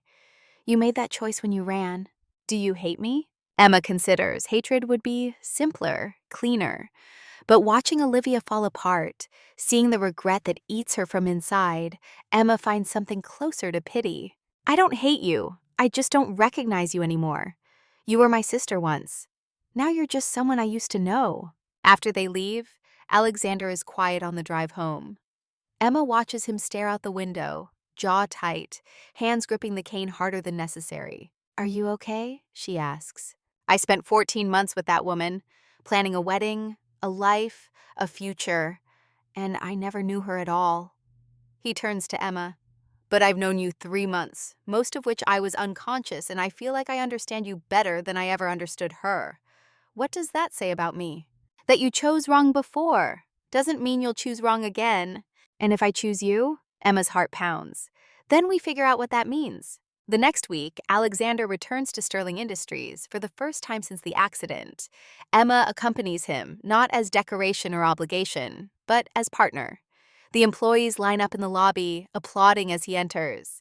Some are crying.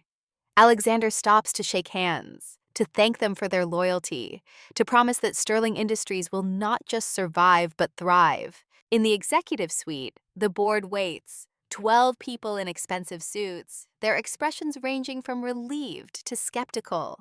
Victoria sits at the head of the table, queen protecting her kingdom. Alexander, she begins, welcome back, we have much to discuss. First, introductions. Alexander gestures to Emma. This is Emma Harper Sterling, my wife. She'll be joining all future board meetings as my advisor. Several board members exchange glances. One, a man in his 60s with the smug expression of inherited wealth, speaks up. Mr. Sterling, I'm not sure that's appropriate. Your wife has no business experience. My wife has an art history degree and managed a major gallery exhibition program. She understands value, presentation, and how to make complex ideas accessible. Exactly what this board needs. Alexander's tone brooks no argument. Any objections? Silence. The message is clear. Challenge Emma, challenge him. The meeting proceeds to discuss the quantum dynamic situation. Daniel presents evidence of corporate espionage. Fletcher outlines legal strategy. The board votes unanimously to pursue federal charges against Marcus Blackwood. Then Alexander drops his own bomb. I'm restructuring the company, he announces. Effective immediately, Sterling Industries is implementing mandatory parental leave, flexible work schedules, and on-site child care. We're also increasing minimum wage for all employees by 30%. The board erupts. That will cost millions, someone protests. It will cost billions over time, Alexander agrees, but it will also make us the employer of choice in tech. Loyalty matters more than profit margin. My father built this company by taking care of people. We've lost that. I'm bringing it back. After the meeting, Victoria corners them in the hallway. That was bold, possibly reckless. That was leadership, Alexander counters, something this company forgot while I was asleep. Victoria's expression shifts, not quite approval, but recognition. You're different. The coma changed you. No, Emma changed me. The coma just gave me time to listen. Walking to the car, Emma processes what just happened. Alexander used his first board meeting to restructure company culture. Made her his advisor despite having no business credentials. Publicly claimed her as partner, not ornament. That was intense, she says. That was necessary. Sterling Industries has been running on my father's legacy for too long. Time to build something new. He takes her hand as they walk. Something that reflects actual values, family, partnership, taking care of people. Is that what we are, partners? Alexander stops, turns to face her. I hope so, because I'm realizing I don't want to do any of this without you. The almost kiss happens again, but this time Alexander's phone rings. Daniel, urgent. You need to get home now, police are there. They find two NYPD detectives waiting at the brownstone. One is a woman in her 40s with tired eyes and the demeanor of someone who has seen too much. The other is younger, male, taking notes. Mr. Sterling, Mrs. Sterling, I'm Detective Chen, no relation to your neurologist. A wan smile. We need to ask you some questions about your vehicle. What about it? Alexander asks. When was the last time you drove it? The day of the accident, 8 weeks ago. Why? Detective Chen exchanges glances with her partner. We impounded your car after the accident, standard procedure for potential vehicular homicide. Our mechanics found evidence of tampering, brake lines deliberately severed. Emma's stomach drops. They knew this already, suspected it, but hearing confirmation makes it real. We're treating this as attempted murder, Detective Chen continues. Given the ongoing FBI investigation into Marcus Blackwood and quantum dynamics, we believe the incidents are connected. What do you need from us? Emma asks. Security, Mr. Sterling, you're potentially still a target. Whoever tried to kill you once may try again, especially now that you're awake and talking. After the detectives leave, Alexander sits heavily on the couch. Emma sits beside him, close enough to touch, but not touching. The reality of assassination attempts and corporate espionage suddenly very present. I should leave, Emma says. If someone's targeting you, being near me puts me at risk. I didn't sign up for this. Actually, you did, in sickness and in health. For better or worse. Alexander's smile is grim. Though I admit, attempted murder wasn't in the original pitch.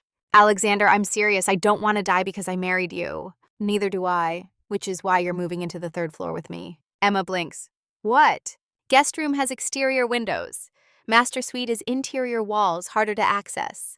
Security system is better up there. And frankly, I don't want you on a different floor if something happens. He reaches for her hand. I'm not asking you to share my bed, just my protection.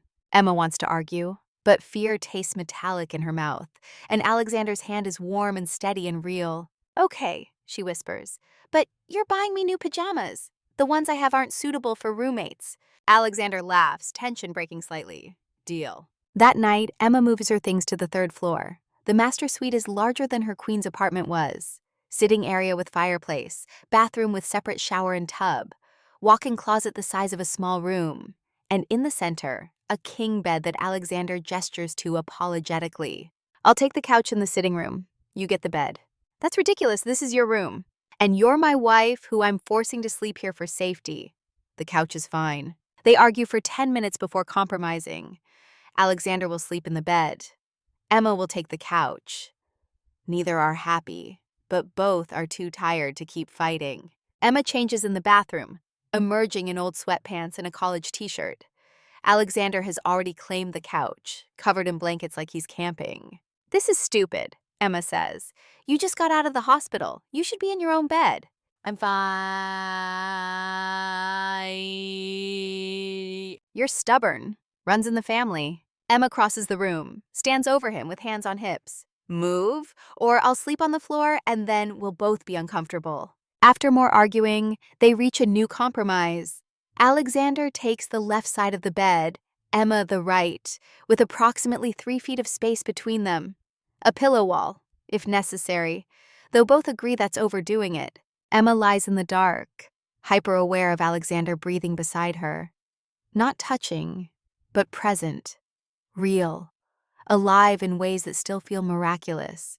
"Thank you," Alexander says into the darkness, "for staying, for all of it. You don't have to keep thanking me." "Yes, I do, because you didn't have to stay. After the wedding, after the money was paid, you could have disappeared. But you showed up every day. You made me want to wake up." His voice drops. "Emma, I need to tell you something." Emma turns toward his voice, though she can barely see him in the dark. "What?" "In the coma, I was aware. Not fully, but partially. I couldn't move or speak or open my eyes, but I could hear. And I was terrified, trapped in darkness, unable to tell anyone I was still there." His breathing becomes uneven. "Your voice was the only thing that kept me anchored, the only proof that the world outside still existed." Emma reaches across the space between them, finds his hand. "You're out now. You're safe." "Am I? Someone tried to kill me. They might try again. And now you're in danger too because of me." "Then we'll face it together." Alexander pulls her closer, closing the distance. Not sexual, just desperate need for contact. For proof that skin and warmth and breath are real things that exist beyond darkness. Emma curls into him, her head on his chest, his arm around her shoulders. They lie like that for a long time, listening to each other breathe, learning the shape of bodies in darkness. "Emma," Alexander whispers, "I think I'm falling for you too." She doesn't answer, just holds on tighter. They fall asleep tangled together, two people who married as strangers and are discovering what it means to choose each other daily. Outside, Manhattan gleams and glitters, indifferent to the small miracle happening on the third floor of a brownstone on West 72nd Street. The next morning, Emma wakes wrapped around Alexander like he might disappear if she lets go. Gray light filters through curtains. His eyes are already open, watching her. "Morning," he says. "Morning." Neither moves. The moment stretches, intimate and strange and right. Then Alexander's phone rings. Daniel, always Daniel with news that changes everything. "Turn on the news," Daniel says without preamble. Alexander fumbles for the remote. The television flickers to life, already tuned to financial news. The headline reads, "Blackwood arrested on corporate espionage charges." The anchor explains, FBI agents raided Quantum Dynamics headquarters at dawn. Marcus Blackwood was arrested, charged with multiple counts of corporate espionage, conspiracy, and attempted murder. Olivia Harper's testimony provided the breakthrough needed, Emma's sister finding courage at last. The news cuts to footage of Blackwood in handcuffs, being led from his office. He looks smaller than Emma remembers, less like a threat and more like a man who gambled everything and lost. "It's over," Emma says. "He can't hurt you anymore." Alexander pulls her close. "It's not over. There's a trial, months of testimony, media circus. But yes, the immediate danger is past." They lie together watching news cycle through the story. Sterling Industries stock jumps 12% on the news. Analysts predict full recovery now that leadership is stable and threats neutralized. "What do we do now?" Emma asks. Alexander kisses the top of her head. "We start living, really living, not just surviving or recovering or figuring out. Living." "And what does that look like?" "I have no idea, but I want to find out with you." Later that day, while Alexander is in physical therapy, Emma sits in the sunroom studio attempting to paint. She has started a new piece, abstract, all color and motion, and the particular quality of light that happens when darkness finally breaks. Victoria appears in the doorway, hesitant for the first time Emma has seen. "May I come in, Ian?" Emma nods, curious. Victoria enters slowly, examining the half-finished painting. "You're talented." "Thank you. I owe you an apology. A real one. Not the half-hearted attempt I made before." Victoria sits in the other chair, posture perfect as always, but something softer in her expression. "I manipulated you. Used your desperation to arrange a marriage that served my purposes. That was wrong." Emma sets down her brush. "Why did you really do it? The truth this time." Victoria is silent for a long moment. Then she begins. 35 years ago, I was you. Different circumstances, same desperation. I married Alexander's great-uncle Thomas when he was dying of cancer. I needed money for my mother's medical bills. The Sterling family needed appearance of stability. It was transactional, cold, exactly what I forced on you. She pauses, looking at her hands. But something happened. In the 6 months Thomas had left, we built something real. Not passionate love, more like recognition. We witnessed each other's humanity. When he died, I grieved. Not for lost love, but for lost possibility. So you wanted to recreate that for Alexander and me? I wanted to give you what I found. But I went about it all wrong. I should have asked, offered, not forced. Victoria meets Emma's eyes. I'm sorry, truly sorry, for using you, for using my nephew's unconsciousness as opportunity, for thinking I could engineer love. Emma considers.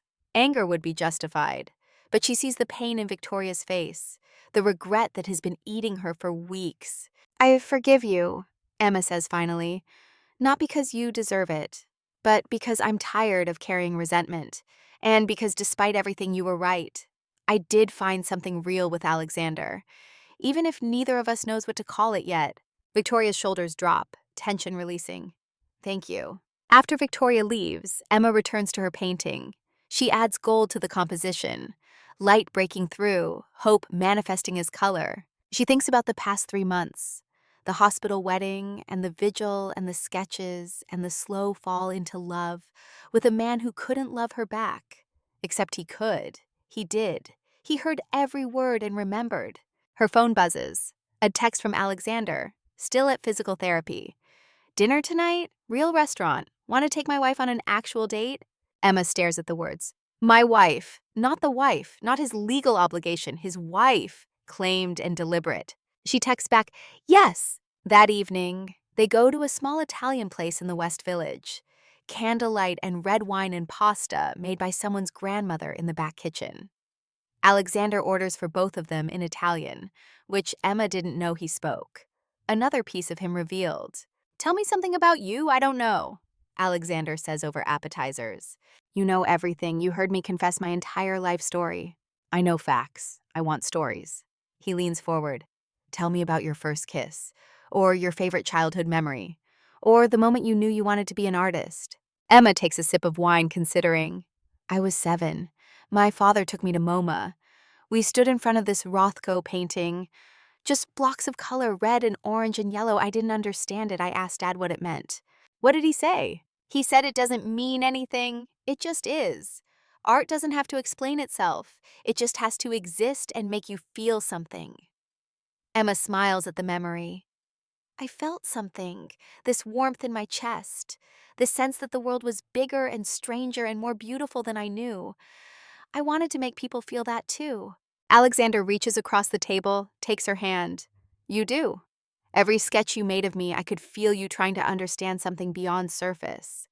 Trying to see my humanity when I couldn't see it myself. Is that what we're doing? Seeing each other's humanity? I hope so. Because I'm realizing that's what marriage should be. Not contracts or obligations, but choosing to witness someone fully. The good and the damaged and everything in between. The dinner stretches into hours. They talk about everything. Childhoods and college and careers and the particular loneliness of Manhattan. They talk about Grace's improving health and Daniel's loyalty and Victoria's complicated redemption. They talk about what Sterling Industries might become and what Emma's art might say and what their marriage might grow into if given time. Walking home through lamplit streets, Alexander takes Emma's hand. Thank you for tonight. For dinner? For choosing me every day you choose me? That's not nothing. Emma stops under a street lamp, looks up at him. You're choosing me too. That's new for me, being chosen. This time the kiss happens. Alexander cups her face, leans down slowly, giving her time to pull away. Emma doesn't pull away. She rises on her toes, closing the distance. The kiss is soft, tentative. Two people who have been circling this moment for weeks, finally allowing themselves to arrive. It tastes like wine and promise and the particular sweetness of something earned rather than given. When they break apart, both are smiling. That was better than I imagined, Alexander says. You imagined kissing me? Every day for 2 weeks, maybe longer. Maybe since the moment I woke up and saw you crying beside my bed. He pulls her close. Is this okay? Are we okay? Emma rests her head against his chest, listening to his heartbeat. Steady, alive, real. We're more than okay, she whispers. We're becoming something real. They walk home through December cold, hands linked. Two people who married in darkness and found each other in light. Above them, stars struggle against city glare. Around them, Manhattan moves at its relentless pace. But in this moment, on this street, time slows to let them catch up. Back at the brownstone, they return to the third floor. The bed they shared last night no longer feels strange. Alexander changes in the bathroom while Emma braids her hair, performing small rituals of domesticity that feel less foreign each day. They lie in darkness, closer than last night. Emma's head on Alexander's shoulder, his arm around her waist. Not quite lovers, but no longer just friends. What happens next? Emma asks. We keep choosing each other, one day at a time. And when the trial happens, when media descends and everyone wants our story, we tell them the truth, that we were forced together by circumstance and chose to stay by decision, that marriage is made in moments, not ceremonies. Alexander kisses her forehead, and that sometimes the best things come from the worst beginnings. Emma closes her eyes, feeling safe for the first time in months. The assassination threat has passed. Grace is healing, Alexander is here solid and real and choosing her back. Outside, the world continues spinning. But inside this room, on this night, two people rest in the certainty that they have found something worth fighting for. Tomorrow will bring new challenges. The trial, the media, the slow work of building a real marriage from forced foundations. But tonight they sleep. And in their sleep, they do not know that the hardest parts are still ahead. That choosing each other is just the beginning. For now they have this moment, this choice, this tentative, beautiful beginning of something that might become love. And that is enough. Winter releases its grip on Manhattan slowly, reluctantly. By March, the city begins remembering warmth. Trees in Central Park bud with tentative green. Pedestrians shed their heavy coats like old skin. The world turns toward light. Emma and Alexander turn with it. The weeks following their first kiss settle into something that feels almost like normal life. Alexander returns to full-time work at Sterling Industries, though he leaves the office by 6 every evening, a boundary he never maintained before. Emma establishes herself in the art world again, fielding commission requests and planning a solo exhibition. They cook dinner together most nights. Terrible attempts that often end in takeout and laughter. They fall asleep tangled together, learning the geography of each other's bodies without urgency or pressure. Just presence. Grace continues treatment. The tumors shrink. Dr. Morrison uses words like remarkable response and long-term prognosis. Emma allows herself to hope carefully, like holding something fragile that might shatter if gripped too tightly. One evening in late March, Alexander finds Emma in the sunroom studio. She's working on a new painting, large canvas, oil, the colors of sunrise. He watches from the doorway, not wanting to interrupt but unable to look away. What are you making? He asks finally. Emma steps back from the canvas, wiping paint on her jeans. I don't know yet. Sometimes you start painting and discover what it is as you go. Alexander crosses the room, stands behind her. His hands settle on her hips, chin resting on her shoulder. They sway slightly, a dance without music. I've been thinking, he says, about our wedding. Emma's stomach tightens. What about it? It wasn't a real wedding. Hospital chapel, me unconscious, you terrified. That's not how marriages should begin. Alexander, we've been through this. We're figuring out what we are. We don't need ceremonies. I disagree. He turns her to face him. I want to marry you again. For real this time. With you choosing me consciously and me actually able to say my vows. No obligation, no desperation, just us choosing each other. Emma's throat closes. You want another wedding? I want the wedding we should have had. Small, intimate, just people who matter. His hands cup her face. Emma, I'm asking you to marry me again, will you? She could say no, could argue that they're already married, that ceremonies are just performance. But looking at his face, seeing the vulnerability there, she understands what he's really asking. Permission to start over, to claim her publicly not as obligation, but as choice. Yes, she whispers, I'll marry you again. Planning the second wedding takes 2 months. Emma insists on small, 20 people maximum. No press, no business associates, just family and the few friends who have supported them through the chaos. Grace helps with preparations despite her exhaustion from treatment. She sits at Emma's kitchen table, addressing invitations in her careful script. And there is something sacred about watching her mother plan a wedding she almost didn't live to see. "Are you happy, baby?" Grace asks one afternoon while they're selecting flowers. "Yes, terrifyingly happy." "Why terrifying?" Emma sets down the catalog, looks at her mother. "Because I didn't expect this. I married him out of desperation. I stayed out of obligation, but somewhere in there, it became real. And now I'm scared of losing it." Grace reaches across the table, takes Emma's hand, the one with the wedding ring that no longer feels like chains. "That's what love is, sweetheart. Being brave enough to risk loss. Your father and I, we had that. Every day I was terrified something would take him, and eventually something did. But I don't regret a single day." "Mom, don't talk like that." "I'm not dying anymore, Emma. The treatment worked. I'm in remission." Grace smiles. "But I'm also realistic. We all die eventually. The gift is knowing when we have time left to say what matters." "What matters?" "That I'm proud of you. That you took an impossible situation and made it beautiful. That you learned the hardest lesson there is. Sometimes sacrifice isn't loss. Sometimes it's investment in something that pays back more than you gave." Emma cries then, because her mother is alive and wise and present in ways she almost wasn't. Grace holds her, both of them trembling with relief and gratitude, and the particular joy of time stolen back from death. The wedding is set for late May in Grace's backyard, the house where Emma grew up, with its small garden and ancient oak tree, and the rope swing her father hung 20 years ago, coming home to begin again. On the morning of the ceremony, Emma wakes in the guest room of her childhood home. Grace is already awake, sitting by the window, watching birds at the feeder. The light catches her profile, and Emma sees both the young mother who raised her and the older woman who survived cancer. Time layered like paint. "You look beautiful, Mom. Grace turns, smiles. "I was thinking about your father, wishing he could be here to see this. He is here. In you. In me. In every choice I made that led here." They help each other dress. Emma in the burgundy velvet gown she designed herself. Deep red like wine, like blood, like life. Grace in navy silk, elegant and understated. Two women preparing for ceremony, but also two women who have fought battles together and survived. Victoria arrives early, carrying a velvet box. "These were my mother's," she says, opening it to reveal pearl earrings. "Simple, classic, beautiful. I gave them to you for the first wedding as loan.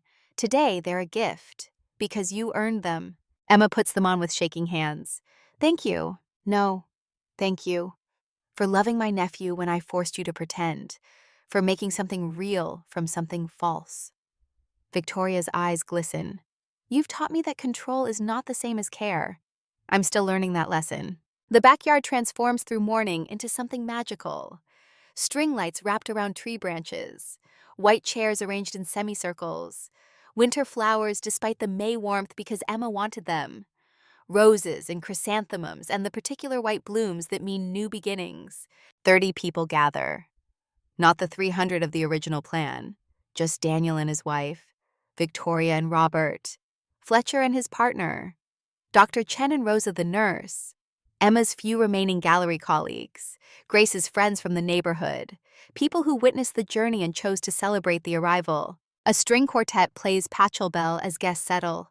Emma watches from the kitchen window, heart pounding. This is real. She is choosing this. Alexander is choosing her back. Grace appears beside her. "Ready?" Terrified. "Good. That means it matters." Grace offers her arm. "Let me walk you to your husband." They step into afternoon light together. The music shifts to something slower, more deliberate. Guests turn. Emma sees their faces. Joy, tears, approval. But mostly she sees Alexander. He stands under the oak tree, beside the priest from the hospital chapel. The same man who married them when Alexander was unconscious. Full circle. But Alexander is not unconscious now. He is fully present, watching Emma approach with an expression that makes her breath catch. Love, yes, but also wonder, like he cannot believe his luck. Grace walks Emma down the short path between chairs. Halfway there, she pauses, whispers in Emma's ear, "Your father would have loved him, remember that. Remember." At the oak tree, Grace places Emma's hand in Alexander's. "Take care of my girl." "Every day of my life," Alexander promises. Grace sits in the front row, already crying. Victoria beside her, offering a tissue.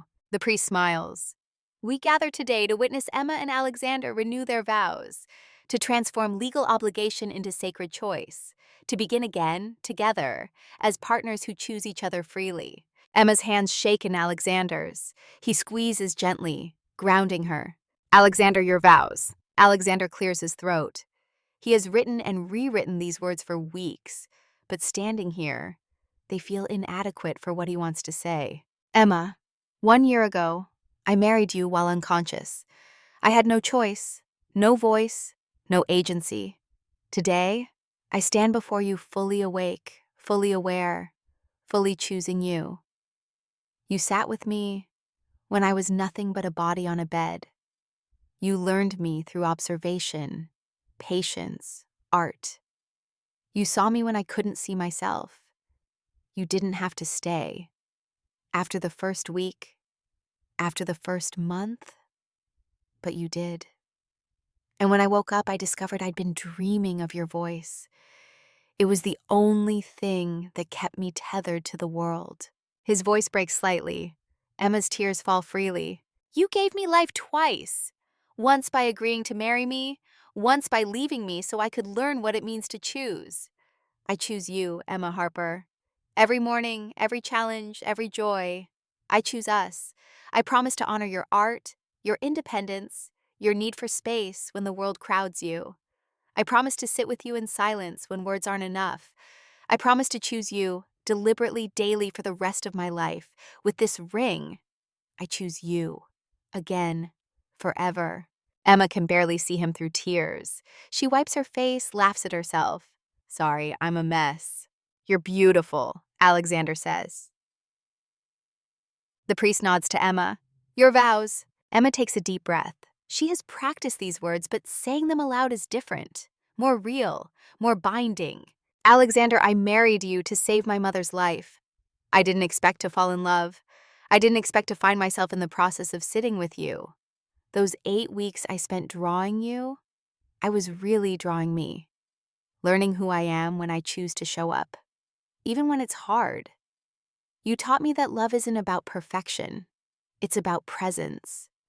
When you woke up and said you knew me, I was terrified. How could you know me? We'd never spoken." But you were right. You'd heard every confession, every fear, every dream I whispered thinking you couldn't hear. You knew me better than I knew myself. She squeezes his hands.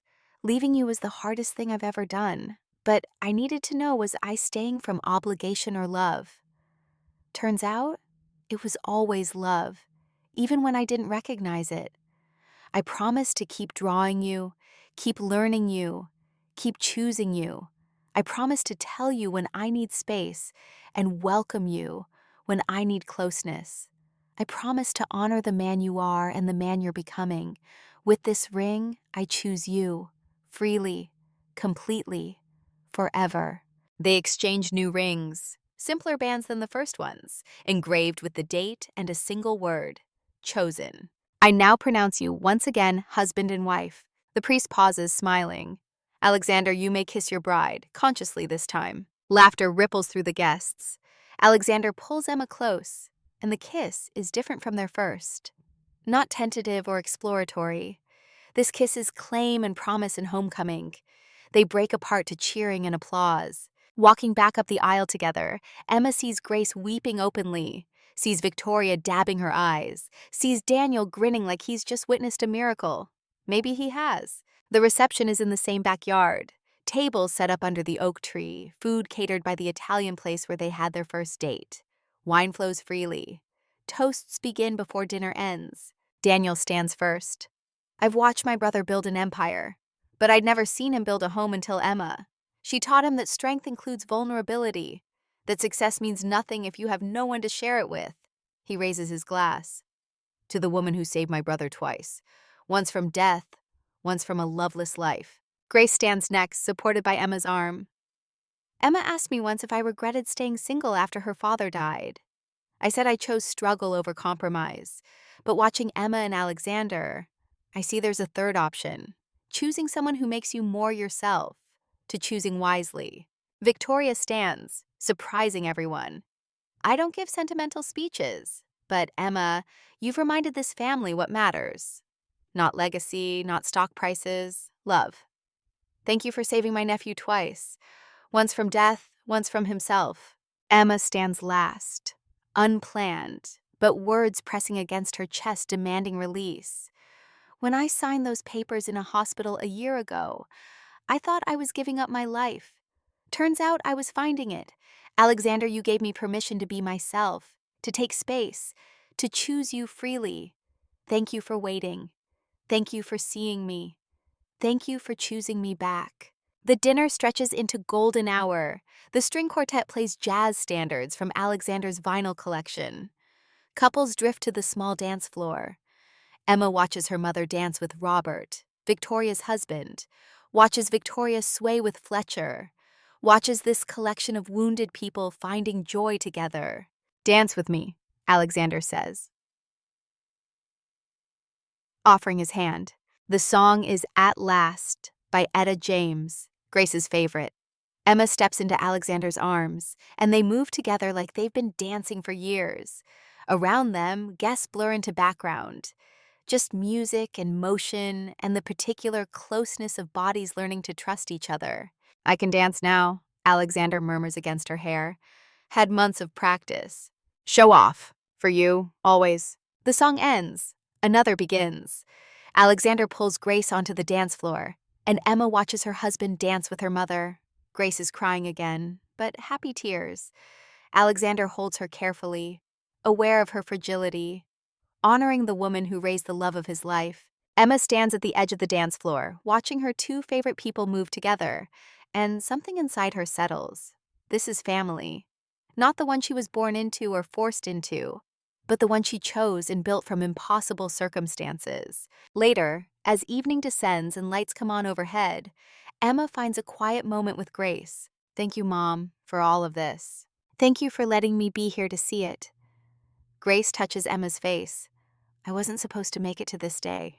The doctors gave me 6 months. That was 16 months ago. I've stolen time, baby. Every day is a gift. Don't talk like you're leaving. You're in remission. I am. But cancer is never truly gone. It waits. And someday it may come back. Grace smiles. But not today.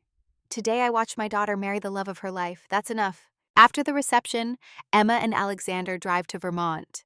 A bed and breakfast in the mountains, far from Manhattan's relentless energy. They arrive near midnight, exhausted and happy, and finally alone. The inn is small, family-owned, the kind of place that values privacy over luxury. Their room has exposed beams, a fireplace, windows overlooking mountains dark against darker sky. Emma stands by the window, still in her burgundy dress, looking at the unfamiliar landscape. Alexander comes up behind her, unzipping the gown slowly. Not sexual, just intimate. The kind of care that comes from knowing someone deeply. What are you thinking? He asks. That I'm happy, and that happiness terrifies me. Because you think it won't last? Because nothing good in my life has ever lasted. Emma turns to face him. My father died. My sister left. My mother got cancer. Every time I love something, it gets taken away. Alexander pulls her close. I can't promise forever. No one can. But I can promise today, and tomorrow, and every day after until there are no more days. Is that enough? Emma nods against his chest. It has to be. They make love for the first time as truly married people. Not the fumbling first attempts from weeks ago, but something slower, more deliberate, learning what brings pleasure, what causes laughter, what makes the other gasp. Afterwards, they lie tangled together, firelight casting shadows on skin. I love you, Emma whispers. I love you too. They fall asleep like that. Two people who started as strangers and became everything to each other. The Vermont week passes in a blur of hiking and reading and long conversations by the fire. They talk about everything. Alexander's childhood pressure to be perfect, Emma's feeling of invisibility next to her golden sister, his fear of failing his father's legacy, her fear of never being enough. They excavate their wounds and show them to each other without flinching. On day 5, Alexander's phone rings. Victoria, urgent. You need to come back. Emergency board meeting, stock dropped 18% overnight. They pack quickly, drive back to Manhattan in tense silence. At Sterling Industries, chaos reigns. The boardroom is full of shouting men in expensive suits, panic making them cruel. Quantum Dynamics announced a revolutionary AI chip, Daniel explains as Emma and Alexander rush in. Claims it's superior to ours. Market is reacting. The board turns to Alexander. We need a response. PR, strategy, something to stop the bleeding. Emma listens to them panic, proposing solutions that sound like desperation. Buy out the competitor. Sue for intellectual property theft. Launch smear campaigns. All reactive. All defensive. What if we don't compete? Emma says. The room goes silent. Every eye turns to her. Mrs. Sterling, perhaps you should leave this to people with actual business experience, someone says. My wife is on this board, Alexander says coldly. She speaks, you listen. Emma stands, forcing her voice steady despite nerves. What if instead of fighting quantum dynamics, we partner with them? Open source our research, collaborate on development, advance the field together instead of hoarding innovation? That's naive, someone protests. We'd lose market share. Or we'd gain industry leadership. Position Sterling Industries as the company that values progress over profit. That sees the bigger picture. Emma looks directly at Alexander. Your father built this company by taking care of people, by doing what was right, not just what was profitable. Maybe it's time to remember that. The room erupts in debate, but Alexander is watching Emma with something like awe. She just saved his company by remembering its founding principles. The board votes. Split decision. Alexander's vote breaks the tie. They announce the open source initiative the next day. Wall Street reacts with skepticism initially, but the tech community responds with overwhelming support. Articles praising Sterling's vision, competitors calling for collaboration. Within a week, the stock not only recovers but surpasses its previous high. In a private meeting after, Victoria studies Emma with new respect. That was brilliant. That was remembering what matters, Emma says. Something you taught me, actually, when you told me about Thomas and choosing love over profit. Victoria allows herself a small smile. Perhaps I taught you well. 6 months pass. Fall returns to New York, painting the city in shades of amber and rust. Emma and Alexander settle into married life that feels less like adjustment and more like homecoming. They host Sunday dinners.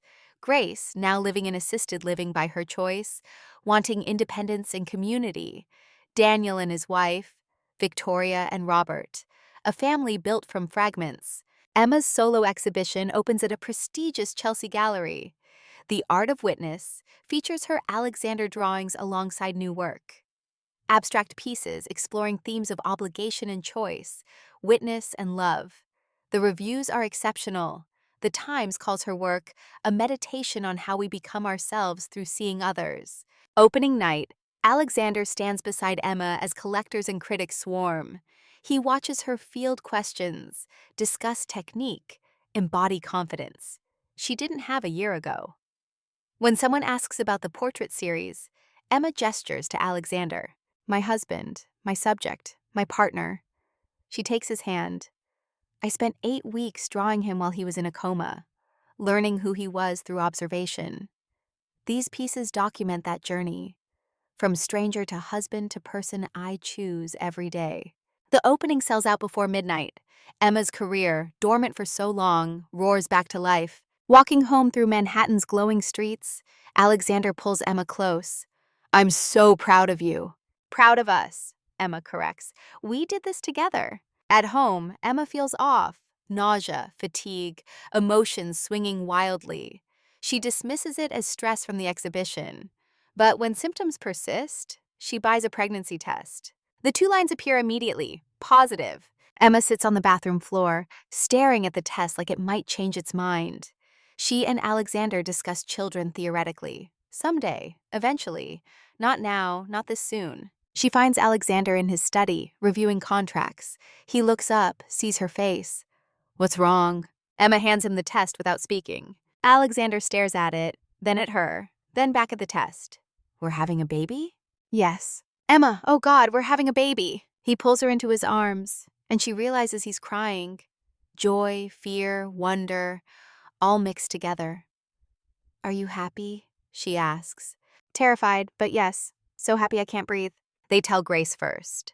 She is sitting in her apartment at the assisted living facility, painting watercolors she never had time for before. When Emma says the words, Grace drops her brush. A baby? I'm going to be a grandmother? Yes, Mom. Grace weeps. I didn't think I'd live to see it. When the cancer came, I thought I'd never know your children. She places her hand on Emma's still flat stomach. Hello, little one. Your grandmother fought very hard to meet you. The pregnancy progresses normally at first. Morning sickness, exhaustion, the strange sensation of a body no longer entirely her own. Emma continues painting, documenting the changes. Alexander becomes overprotective, worrying over every symptom, researching obsessively. At 12 weeks, spotting. Emma rushes to the emergency room, Alexander pale beside her. The ultrasound shows a strong heartbeat, baby measuring perfectly. The doctor explains that spotting is common, but monitoring is wise. They leave relieved but shaken. At 20 weeks, they learn the gender. A girl. Catherine Grace Sterling, Emma says immediately. After both grandmothers. Alexander touches the ultrasound image. She's perfect. They tell Grace, who cries and laughs and holds Emma for a long time. My name. You're giving her my name. You gave me life twice, Mom. Once at birth, once through your fight. Our daughter should carry that. The nursery becomes a project. Emma paints a mural on one wall. Abstract family tree, branches intertwining, reaching toward light. Alexander builds furniture, often needing to rebuild when his inexperience shows. They laugh through mistakes, finding joy in preparation. The baby shower is intimate. Gallery friends, Sterling Industries executives, family. Victoria gifts an antique rocking chair from the Sterling estate. Daniel builds a bookshelf for Uncle Daniel's eventual library. Grace knits blankets and booties, her hands slow but steady. At 36 weeks, Emma and Grace are shopping for last-minute baby items. Grace suddenly can't breathe. Emma calls 911, rides in the ambulance holding her mother's hand, terror making everything too bright and too loud. At the hospital, Dr. Morrison's face tells the story before words can. I'm sorry, the cancer has returned, metastasized. It's aggressive this time. Emma's world tilts, but she was in remission. The treatment worked. It did, but cancer can hide. Wait, come back stronger. Dr. Morrison's voice is gentle but firm. We're looking at weeks, maybe a month. 9 months pregnant, Emma sits beside her dying mother, and the unfairness chokes her. Grace fought so hard, survived the unsurvivable, was supposed to meet her granddaughter, was supposed to have years, not weeks. Grace, lucid between pain medication, reaches for Emma's hand. Stop looking like that. Like what? Like the world is ending. It's not. You're beginning. Grace touches Emma's belly. She's beginning, that's what matters. I can't lose you, not now, not when I finally have everything. Baby, you're not losing me. I'll be in your art, in your daughter, in every moment you choose love over fear. Grace's grip tightens. I'm ready, Emma. I've had a beautiful life because of you. I don't know how to do this without you. Yes, you do. You've been ready since the day you signed those papers to save me. You're the strongest person I know. 3 days later, Emma goes into labor. Week 37, technically full term, but earlier than expected. Grace, sedated but aware in the room next door by special arrangement, listens via intercom as Emma labors. The birth is long, difficult. Emma exhausted from emotional strain and physical effort. But at 8:43 p.m., Catherine Grace Sterling enters the world, 6 pounds 3 ounces, healthy, crying, alive. Nurses bring the baby to Grace's room. Grace holds her great-granddaughter for 10 minutes, tears streaming down her face. Beautiful, perfect. Tell Emma I'm proud. That night, while Catherine sleeps in the nursery and Emma recovers, Grace dies. Peacefully, the nurses say, like she was waiting to meet Catherine before she let go. Emma gets the news at 2 a.m. She has known it was coming, has prepared as much as anyone can prepare. But knowing doesn't make it hurt less. Alexander holds her while she breaks. She stayed. She stayed long enough to meet Catherine. She gave us that. It's not enough. I want more time. We always want more time. The funeral happens a week later. Small service, graveside. Grace buried beside Emma's father. Emma holds Catherine through the ceremony, barely 6 days old, wrapped in one of Grace's knitted blankets. The priest talks about Grace's strength, her fight, her love for her daughter, but Emma doesn't hear most of it. She is thinking about all the moments her mother will miss. Catherine's first steps, first words, first day of school, all the grandmother moments stolen by cancer's return. After everyone leaves, Emma stands alone at the grave. Alexander takes Catherine back to the car, giving her privacy. I don't know how to do this without you, Emma whispers to the headstone. How do I be a mother when mine is gone? How do I raise Catherine without your wisdom? The wind moves through trees overhead. Birds call to each other. Life continues its relentless forward motion. Emma opens the letter Grace gave her before she died. The first of 30, one for each milestone. Catherine's first month is written in Grace's careful script. My darling Emma, if you're reading this, I'm gone. But I'm also right there with you, in the way you hold Catherine, the way you hum to her, the way you sacrifice sleep for her comfort. That's me in you. Motherhood is terrifying. You'll doubt yourself daily. But remember, you married a stranger to save me. You sat with a man in a coma for 8 weeks. You rebuilt yourself when you felt lost. If you can do all that, you can absolutely raise one little girl. Catherine is lucky. She has you as her mother, Alexander as her father, and me as her guardian angel. Don't grieve too long, baby. Live. That's what I want. Live loud, live big, live happy. Love you forever, Mom. Emma folds the letter, tucks it away, and walks back to the car where her husband and daughter wait. Grace is gone. But Catherine is here, life-taking with one hand while giving with the other. That night, Emma wakes to Catherine crying. She picks up her daughter, still learning the weight and shape of this new person. Alexander appears in the doorway, hair wild from sleep. I've got her, Emma says. Go back to bed. But Alexander doesn't leave. He sits beside them, watching Emma nurse Catherine in the dim light. You're a natural. I'm terrified. So am I, but we'll figure it out together. Catherine falls asleep at Emma's breast, milk drunk and peaceful. Emma looks at her daughter's face, Grace's nose, Alexander's mouth, Emma's eyes. A new person built from old love. She'll never know her, Emma whispers. Catherine will never know how fierce and brave and wise her grandmother was. Yes, she will, because you'll tell her. Every day, you'll tell her about the woman who fought cancer to meet her, who chose life until the very end, who taught her daughter that sacrifice isn't loss but investment. Alexander touches Catherine's tiny hand. Grace's legacy isn't over, Emma. It's just beginning. Emma nods, not trusting her voice. Outside, Manhattan continues its endless rhythm. But in this room, in this moment, a new family finds its balance. One member lost, one gained. The eternal exchange of life and death. Emma thinks about the past 18 months. The hospital wedding and the vigil and the slow fall into love. She thinks about Grace's fight and Victoria's redemption and her own journey from victim to partner. She thinks about choice and sacrifice and how sometimes the two are the same thing. Catherine stirs in her arms. Emma kisses her daughter's forehead, breathing in the particular scent of newborn, promise and possibility and the weight of responsibility. We're going to be okay, Emma tells her sleeping child. Your father and I, we started in darkness, but we found light. And now you're here, bringing more light than we knew was possible. Your grandmother would have loved you so much. Alexander wraps his arms around both of them. A father protecting his family. A husband choosing his wife daily. A man who woke from death to find life waiting. They sit together in the dark, learning how to be 3 instead of 2. Learning how to grieve and celebrate simultaneously. Learning how to honor Grace's memory while welcoming Catherine's presence. Outside, dawn approaches. The city begins stirring. Somewhere people are waking to ordinary days. But in this brownstone, in this room, nothing is ordinary. Everything is miraculous and devastating and real. Emma closes her eyes, feeling Catherine's warmth, Alexander's strength, Grace's absence. This is family, not the one she expected or the one she lost, but the one she built from impossible circumstances, the one that chose her back. And that, she realizes, is enough.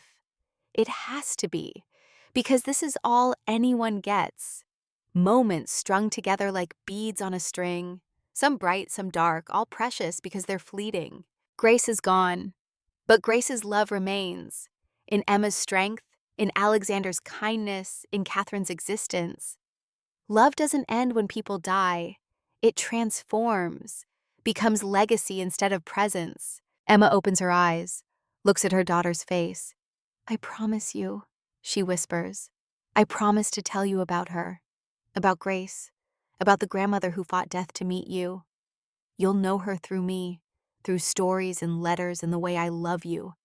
That's how we keep people alive." Catherine sleeps, unaware of promises or pain or the complicated beauty of being born into grief and joy simultaneously. But Emma knows, and Alexander knows, and somewhere perhaps Grace knows too. The night releases its hold.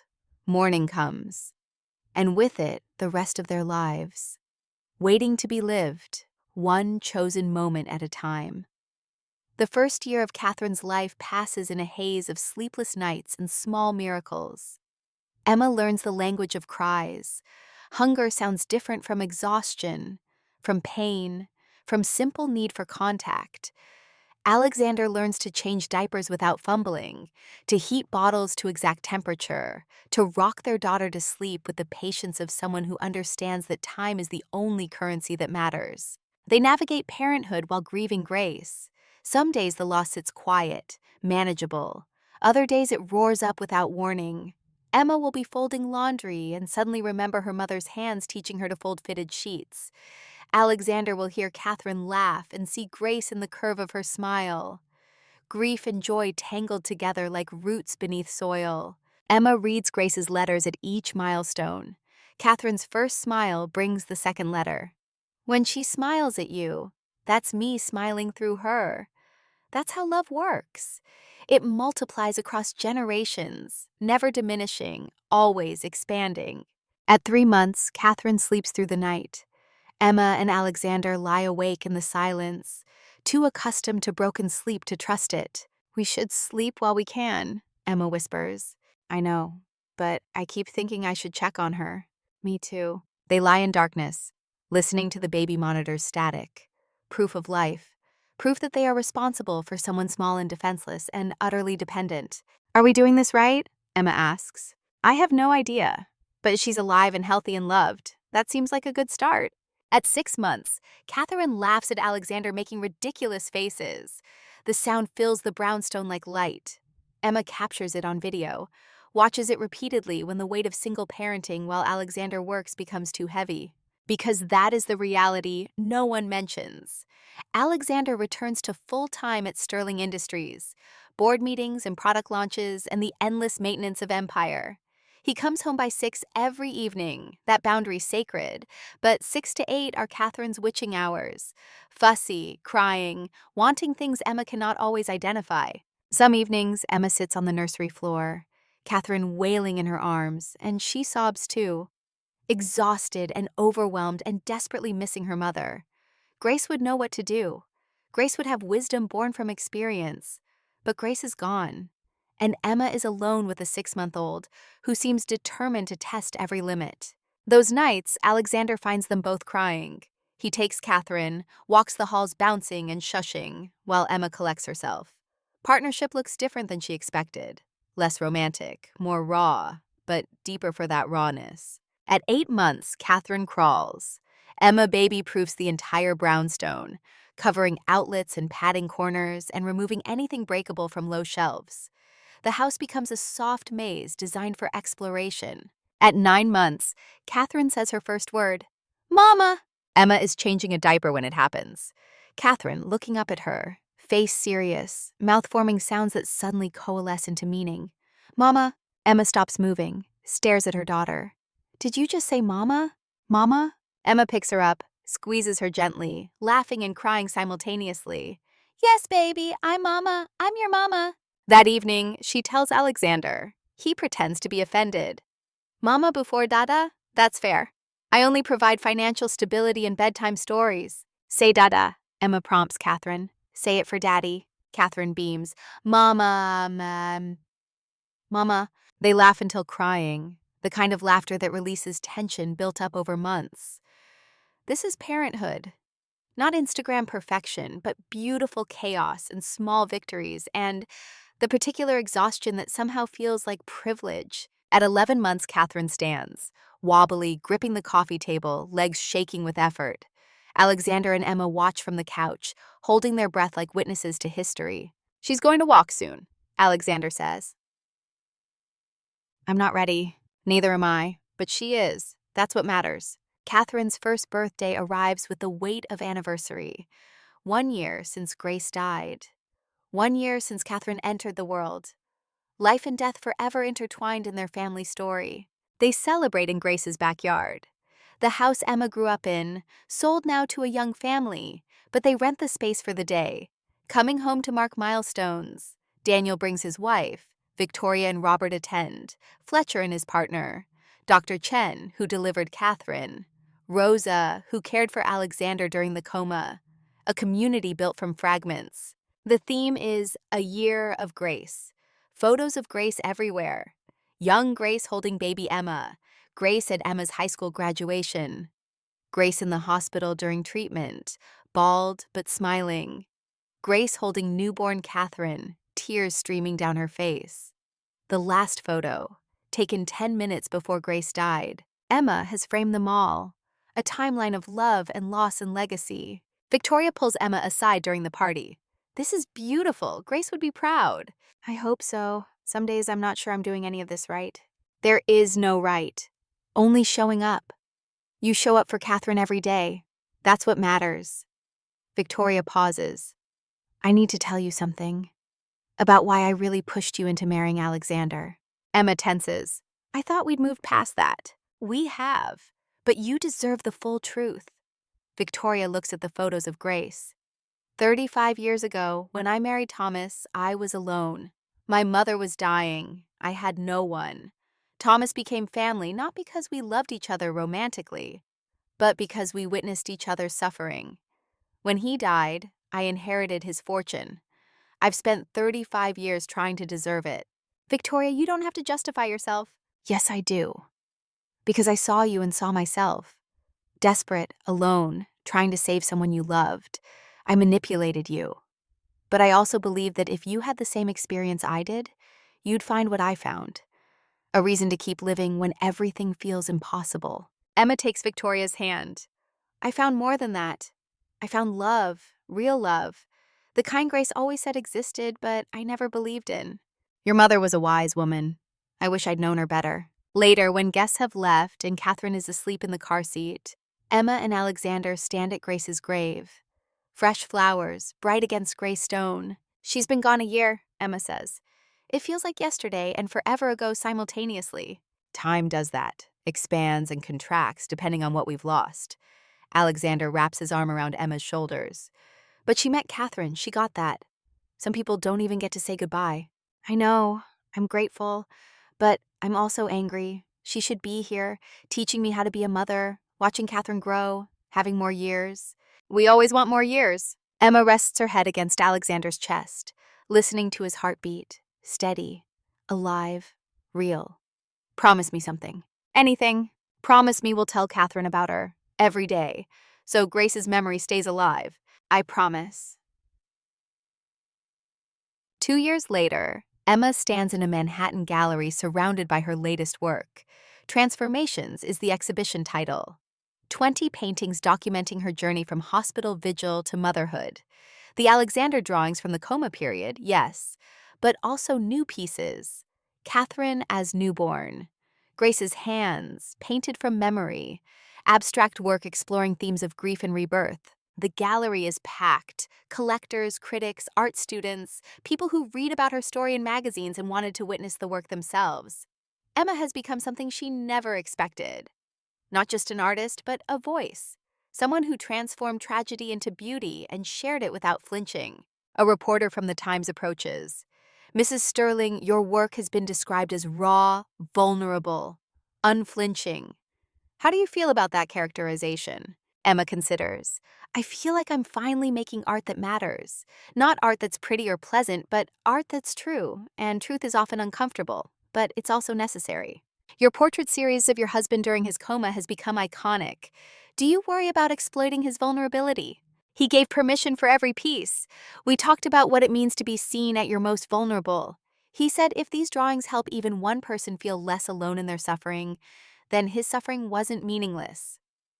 Emma glances across the room where Alexander stands holding Catherine, now 3 years old. That's what art should do. Transform personal pain into universal recognition. The exhibition sells out in 2 hours. Emma's career, once a quiet dream, roars into prominence. She is offered teaching positions at prestigious art schools, gallery representation in London and Paris and Tokyo. Her pieces appear in museums and private collections, and the kinds of spaces she once only dreamed of entering. Success arrives with complicated feelings. Emma is grateful, certainly, but also overwhelmed. The art world wants her tragic story packaged and consumed. They want the coma wife, the dying mother, the beautiful suffering rendered aesthetic. What they don't want is the messy reality. The night she cries in the shower because parenting a toddler is relentless. The fights with Alexander about division of labor.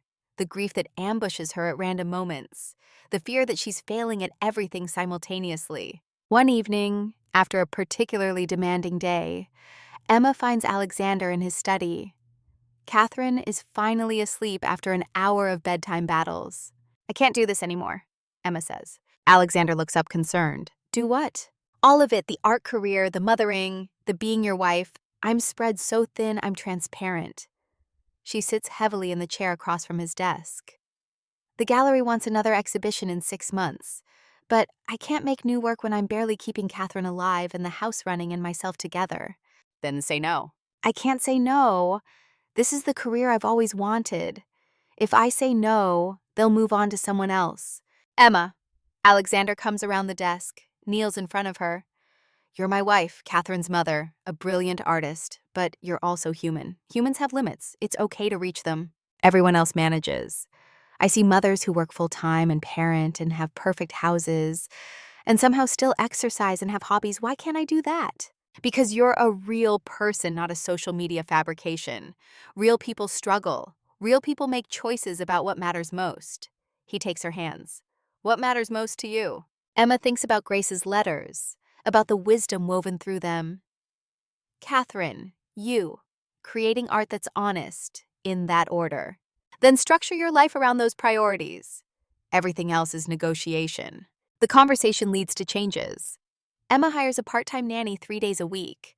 Alexander cuts back to 4-day work weeks, delegating more to Daniel and the executive team. They hire a housekeeper because neither of them cares about pristine floors when there's art to make and a daughter to raise. The world does not end because they admit needing help. In fact, it improves. Emma makes better art with more time and space. Alexander is present for Catherine's bedtime more often. They have energy for each other again, for conversations that aren't just logistics. On their 4th wedding anniversary, the real wedding anniversary, they return to Grace's backyard. Catherine runs through the garden where Emma once stood as bride, chasing butterflies and shrieking with joy. Emma and Alexander sit beneath the oak tree, watching their daughter embody life. I'm happy, Emma says. Genuinely, completely happy. That still surprises me. Why? Because happiness felt impossible for so long. When I married you in that hospital, I thought I was sacrificing my future. Turns out I was investing in it.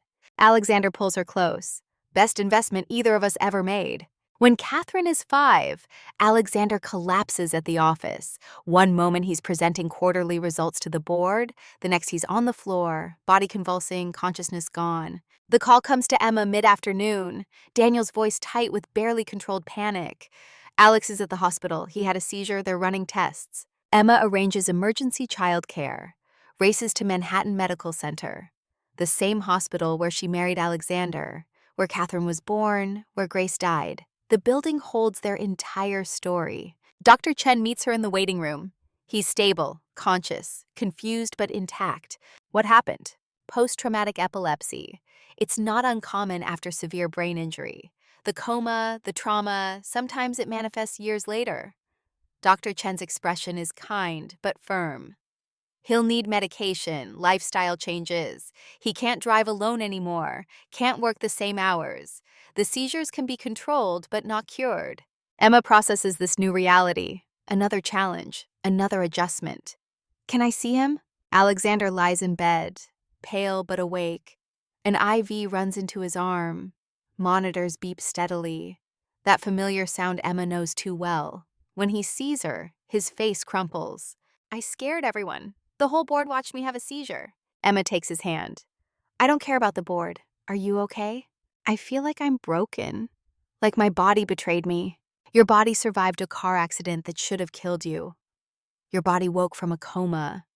Your body recovered and thrived. Now your body needs medication and adjustments. That's not betrayal, that's just reality. Alexander's eyes fill with tears. What if I can't work? What if I can't provide for you and Catherine?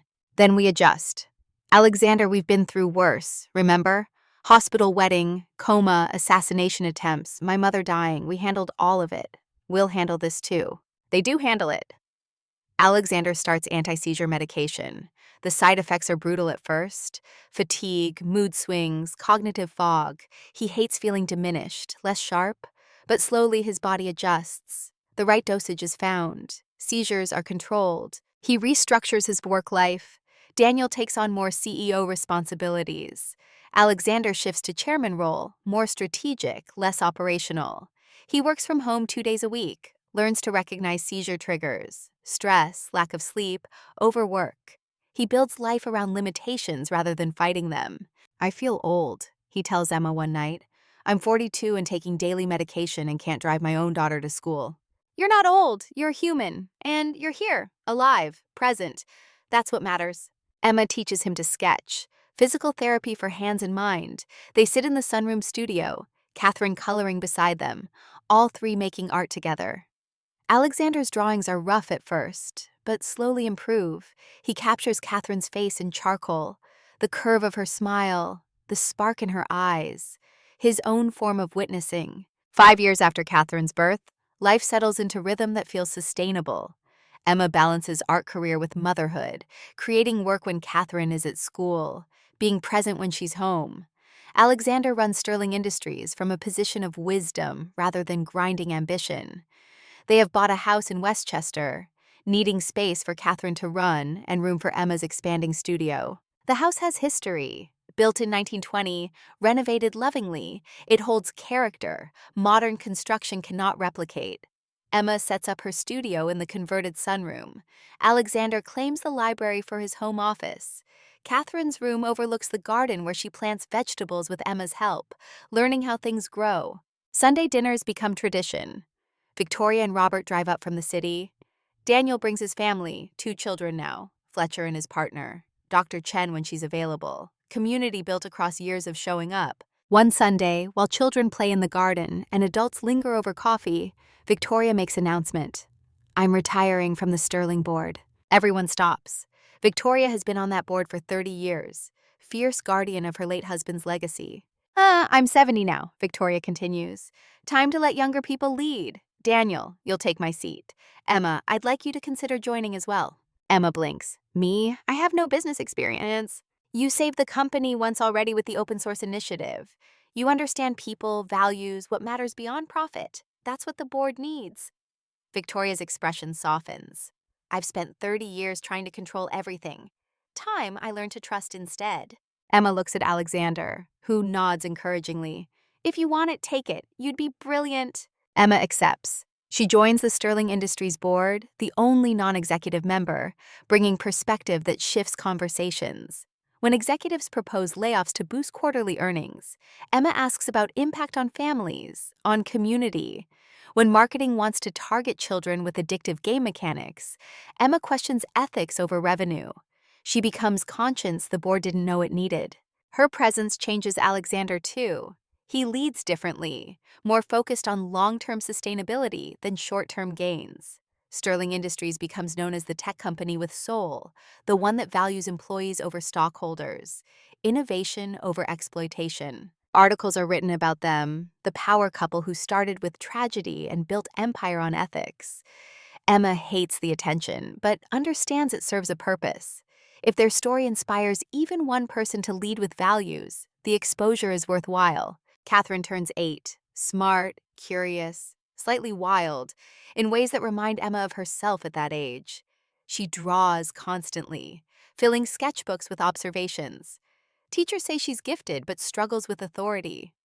Emma and Alexander navigate parent-teacher conferences, trying to honor their daughter's creativity while teaching necessary discipline. "She's so much like you," Alexander says after one particularly challenging meeting where Catherine was caught drawing instead of doing math.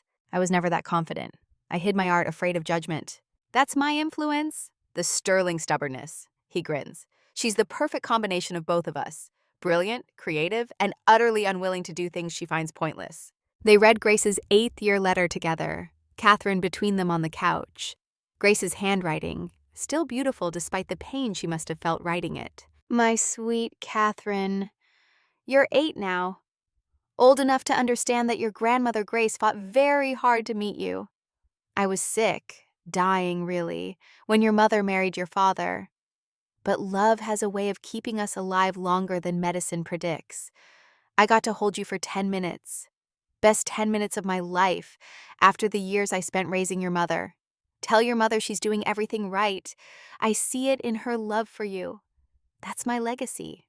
Love that multiplies across generations." Catherine traces the words with her finger. "I wish I remembered her." "She's in you," Emma says. "Every time you stand up for what's right, that's Grandma Grace. Every time you're brave when you're scared, that's her too." "Will you die like her when I'm grown?"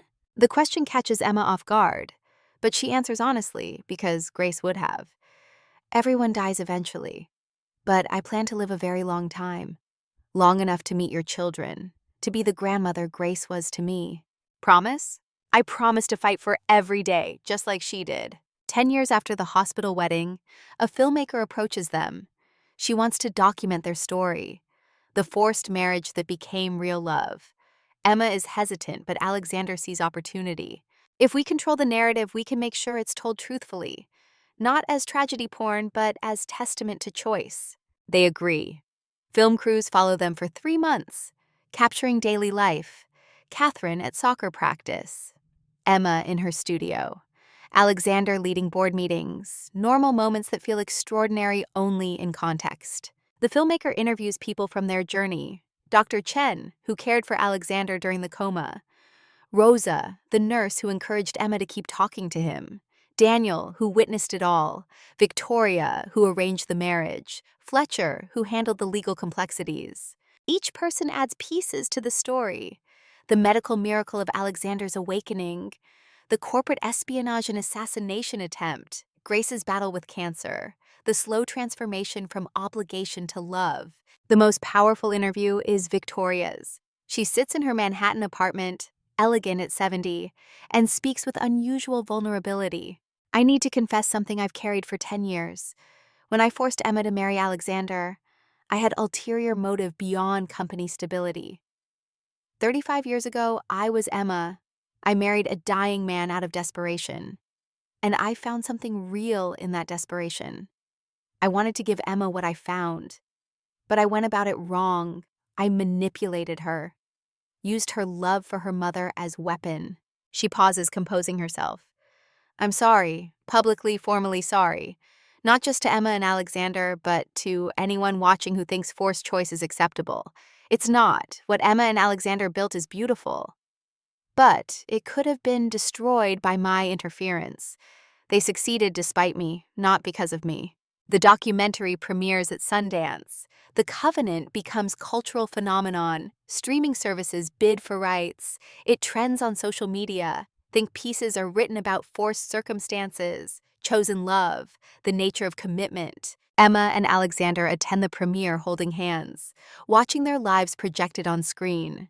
When the credits roll, the audience stands, applauding not just the film, but them, their presence, their choice to be vulnerable publicly. Afterward, people approach them, some crying.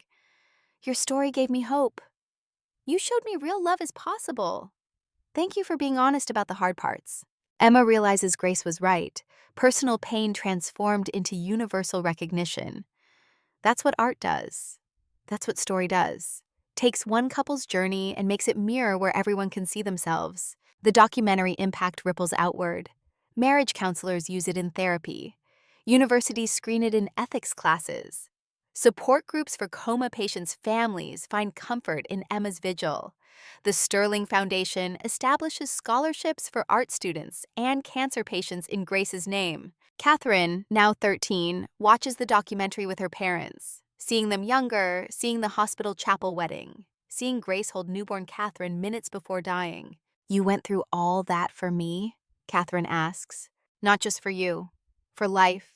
For love. For the chance to build something real from something forced." Emma pulls her daughter close. "But yes, you're why it mattered, you and your father. I'm glad you said yes, in the hospital. Even though it was scary." "Me too, baby, me too." 20 years after the hospital wedding, Catherine graduates college. She has studied art and ethics, combining both parents' influences. She is engaged to a kind man who teaches high school English.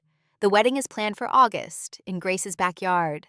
Full circle. Emma stands in her daughter's childhood bedroom, now converted to guest room, watching Catherine try on the wedding dress. Burgundy velvet, the same style Emma wore to her second wedding.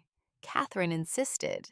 "I want to honor you and Grandma Grace. This dress represents choosing love despite fear." Emma's throat tightens. "You're more beautiful than I ever was." "That's genetically impossible. I have your face." Catherine studies herself in the mirror. "Mom, are you scared to let me go?" "Terrified, but also proud. You're choosing well. David is kind, patient, supports your dreams. That's what matters." Like Dad. Exactly like Dad. The wedding day is perfect. Warm August afternoon, Grace's garden blooming with late summer flowers. The oak tree where Emma and Alexander renewed their vows now holds lights and ribbon, dressed for another generation's celebration. Emma walks Catherine down the aisle. Grace's role now hers to fill. She feels her mother's presence in the way sunlight filters through leaves, in the particular quality of air before sunset.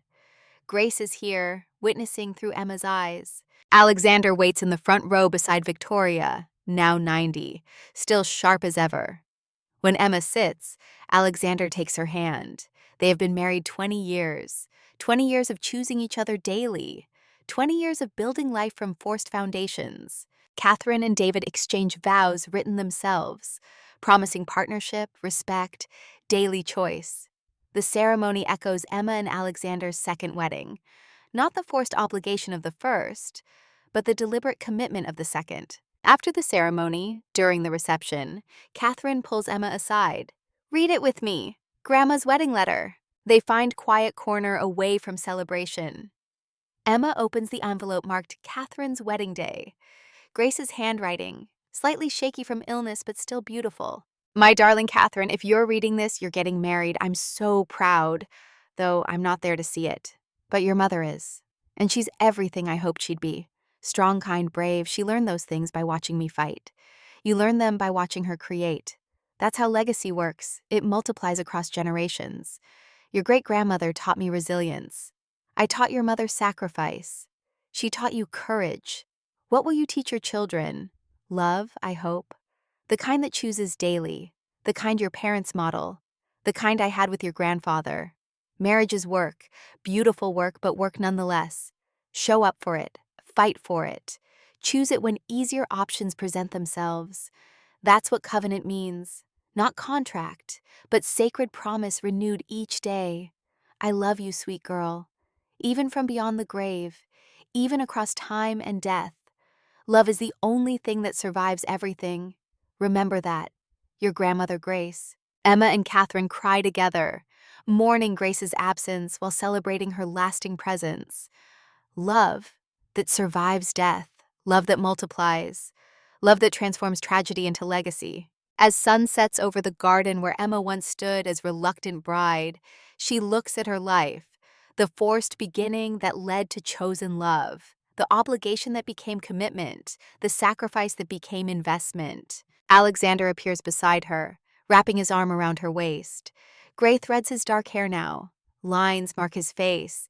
He moves slower than he once did, the seizures and age combining to gentle him.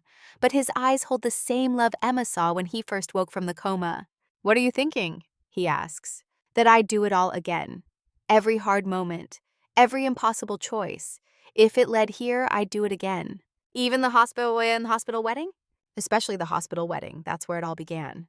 They watch Catherine dance with her new husband, young love on display. They see themselves 20 years ago, fumbling toward each other through darkness. They see grace in Catherine's smile. They see the future unfolding, grandchildren who will carry forward this legacy of love chosen daily. Victoria approaches, leaning heavily on her cane, but still elegant. "Beautiful wedding. Thank you for coming. I know the drive is difficult now. I wouldn't miss it. This is my legacy too. The marriage I forced that became real. The risk I took that paid off despite my manipulation." Victoria looks at Emma with unusual tenderness. "I was wrong to force you, but I'm grateful you found love anyway. That's the miracle. Not that I arranged it, but that you chose it despite how it began." After Victoria leaves, Emma and Alexander find themselves alone under the oak tree. String lights glow overhead. Music drifts from the reception. Their daughter's laughter rings across the garden. 20 years, Alexander says. "Can you believe it?" "Some days, yes. Other days, I still feel like that terrified girl signing papers in a hospital, wondering what she'd just agreed to." "And what did you agree to?" Emma considers. "A life I never expected. A love I didn't think I deserved. A partnership that required everything and gave back more than I gave." That's marriage, the real kind, not contract, but covenant." They stand together in the space where both their weddings happened, where Grace's memory lives in roots and soil and the particular quality of light through leaves, where past and present and future collapse into single moment of recognition. This is what they have built. Not perfect life, but real one. Not easy love, but chosen one. Not obligation, but covenant renewed daily through decades of showing up. Catherine approaches with her new husband. "Mom, Dad, we're doing the last dance. Come join us." On the small dance floor, surrounded by family and friends and people who have witnessed their journey, Emma and Alexander sway together, gray hair and laugh lines in bodies that have weathered time, but also young hearts and steady love, and the particular grace of people who learn that forced beginnings can become free endings. The song is "At Last," Grace's favorite, the one that played at their second wedding. Emma closes her eyes, feeling her mother in the music, feeling her father somewhere beyond, feeling the weight of 20 years of marriage and the lightness of having arrived somewhere worth the journey. "I love you," Alexander whispers against her hair. "I've loved you since I heard your voice in the darkness." "I love you too. I've loved you since I learned your face by drawing it 70 times. They dance while the world turns, while Catherine begins her own marriage, while Victoria watches with satisfaction, while Grace's memory lives on in everyone gathered here. This is how stories end. Not with perfection, but with presence. Not with easy answers, but with chosen commitment. Not with everything resolved, but with people still showing up, still choosing, still loving through decades of ordinary days. Emma looks at Alexander's face. Still the face she drew in charcoal and graphite and love. Still the man who heard her confessions and remembered them. Still choosing her, 20 years later, through everything life has demanded. "Thank you," she whispers. "For what?" "For waking up, for choosing me back, for building this life with me. Thank you for staying, for seeing me when I couldn't see myself, for teaching me that love is verb, not noun." The music ends. Applause ripples through the garden. But Emma and Alexander remain on the dance floor, holding each other, unwilling to let the moment pass too quickly. Above them, stars begin appearing as darkness deepens. The same stars that shone on their hospital wedding. The same stars that witnessed Grace's death and Catherine's birth. The same stars that will shine long after all of them are gone. But tonight, They are here, present, alive, together. And that is enough. That is more than enough. That is everything. The party continues into night. Laughter and music and the particular joy of people celebrating love. Emma and Alexander slip away eventually, walking to Grace's grave at the small cemetery nearby. They bring flowers, bright against granite. She's been gone 20 years, Emma says, but I still talk to her every day. What do you say? That I did it. I raised Catherine. I built career. I loved you. I kept all my promises. Alexander places his own flowers. I never met her, but I feel like I know her. She lives in you, in Catherine, in the way you both refuse to accept less than you deserve. They stand in darkness, hands linked, honoring the woman who made everything possible. Not by living, though she fought hard for that, but by dying at exactly the right moment, meeting Catherine, giving Emma permission to fully love, releasing her grip so Emma could find her own strength. She'd be proud, Alexander says. I hope so. Walking back to the wedding reception, Emma thinks about the past 20 years, the journey from hospital chapel to this garden, from obligation to love, from forced vows to chosen commitment. She thinks about Grace's final letter, the one marked "Read this last." Emma has carried it for 20 years, waiting for the right moment. Perhaps tonight is that moment. Back at the brownstone in the city, after Catherine and David have left for their honeymoon, after guests have departed, after the world has settled into late-night quiet, Emma retrieves the letter. Alexander sits beside her on their bed, the same bed they first shared tentatively, then with growing comfort, now with 20 years of accumulated intimacy. Ready? Alexander asks. Emma opens the envelope. Grace's handwriting fills the page, stronger than her other letters. She must have written this one early, before illness weakened her too much. My darling Emma, if you're reading this, you've lived a full life. You've raised Catherine. You've loved Alexander. You've built something beautiful from something forced. I'm so proud. But I need to tell you something I never said while alive. When you agreed to marry Alexander, I was relieved.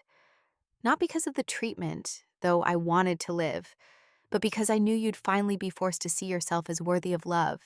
You always put yourself last, always sacrificed. I needed you to sacrifice for me one last time so you'd discover your own strength. Was it manipulation? Yes. Am I sorry? No, because you became who you were always meant to be. Strong, confident, loved. The woman I raised, but who never quite believed in herself. Alexander gave you that belief. Catherine solidified it, but it was always in you. I just needed you to see it. Thank you for being my daughter.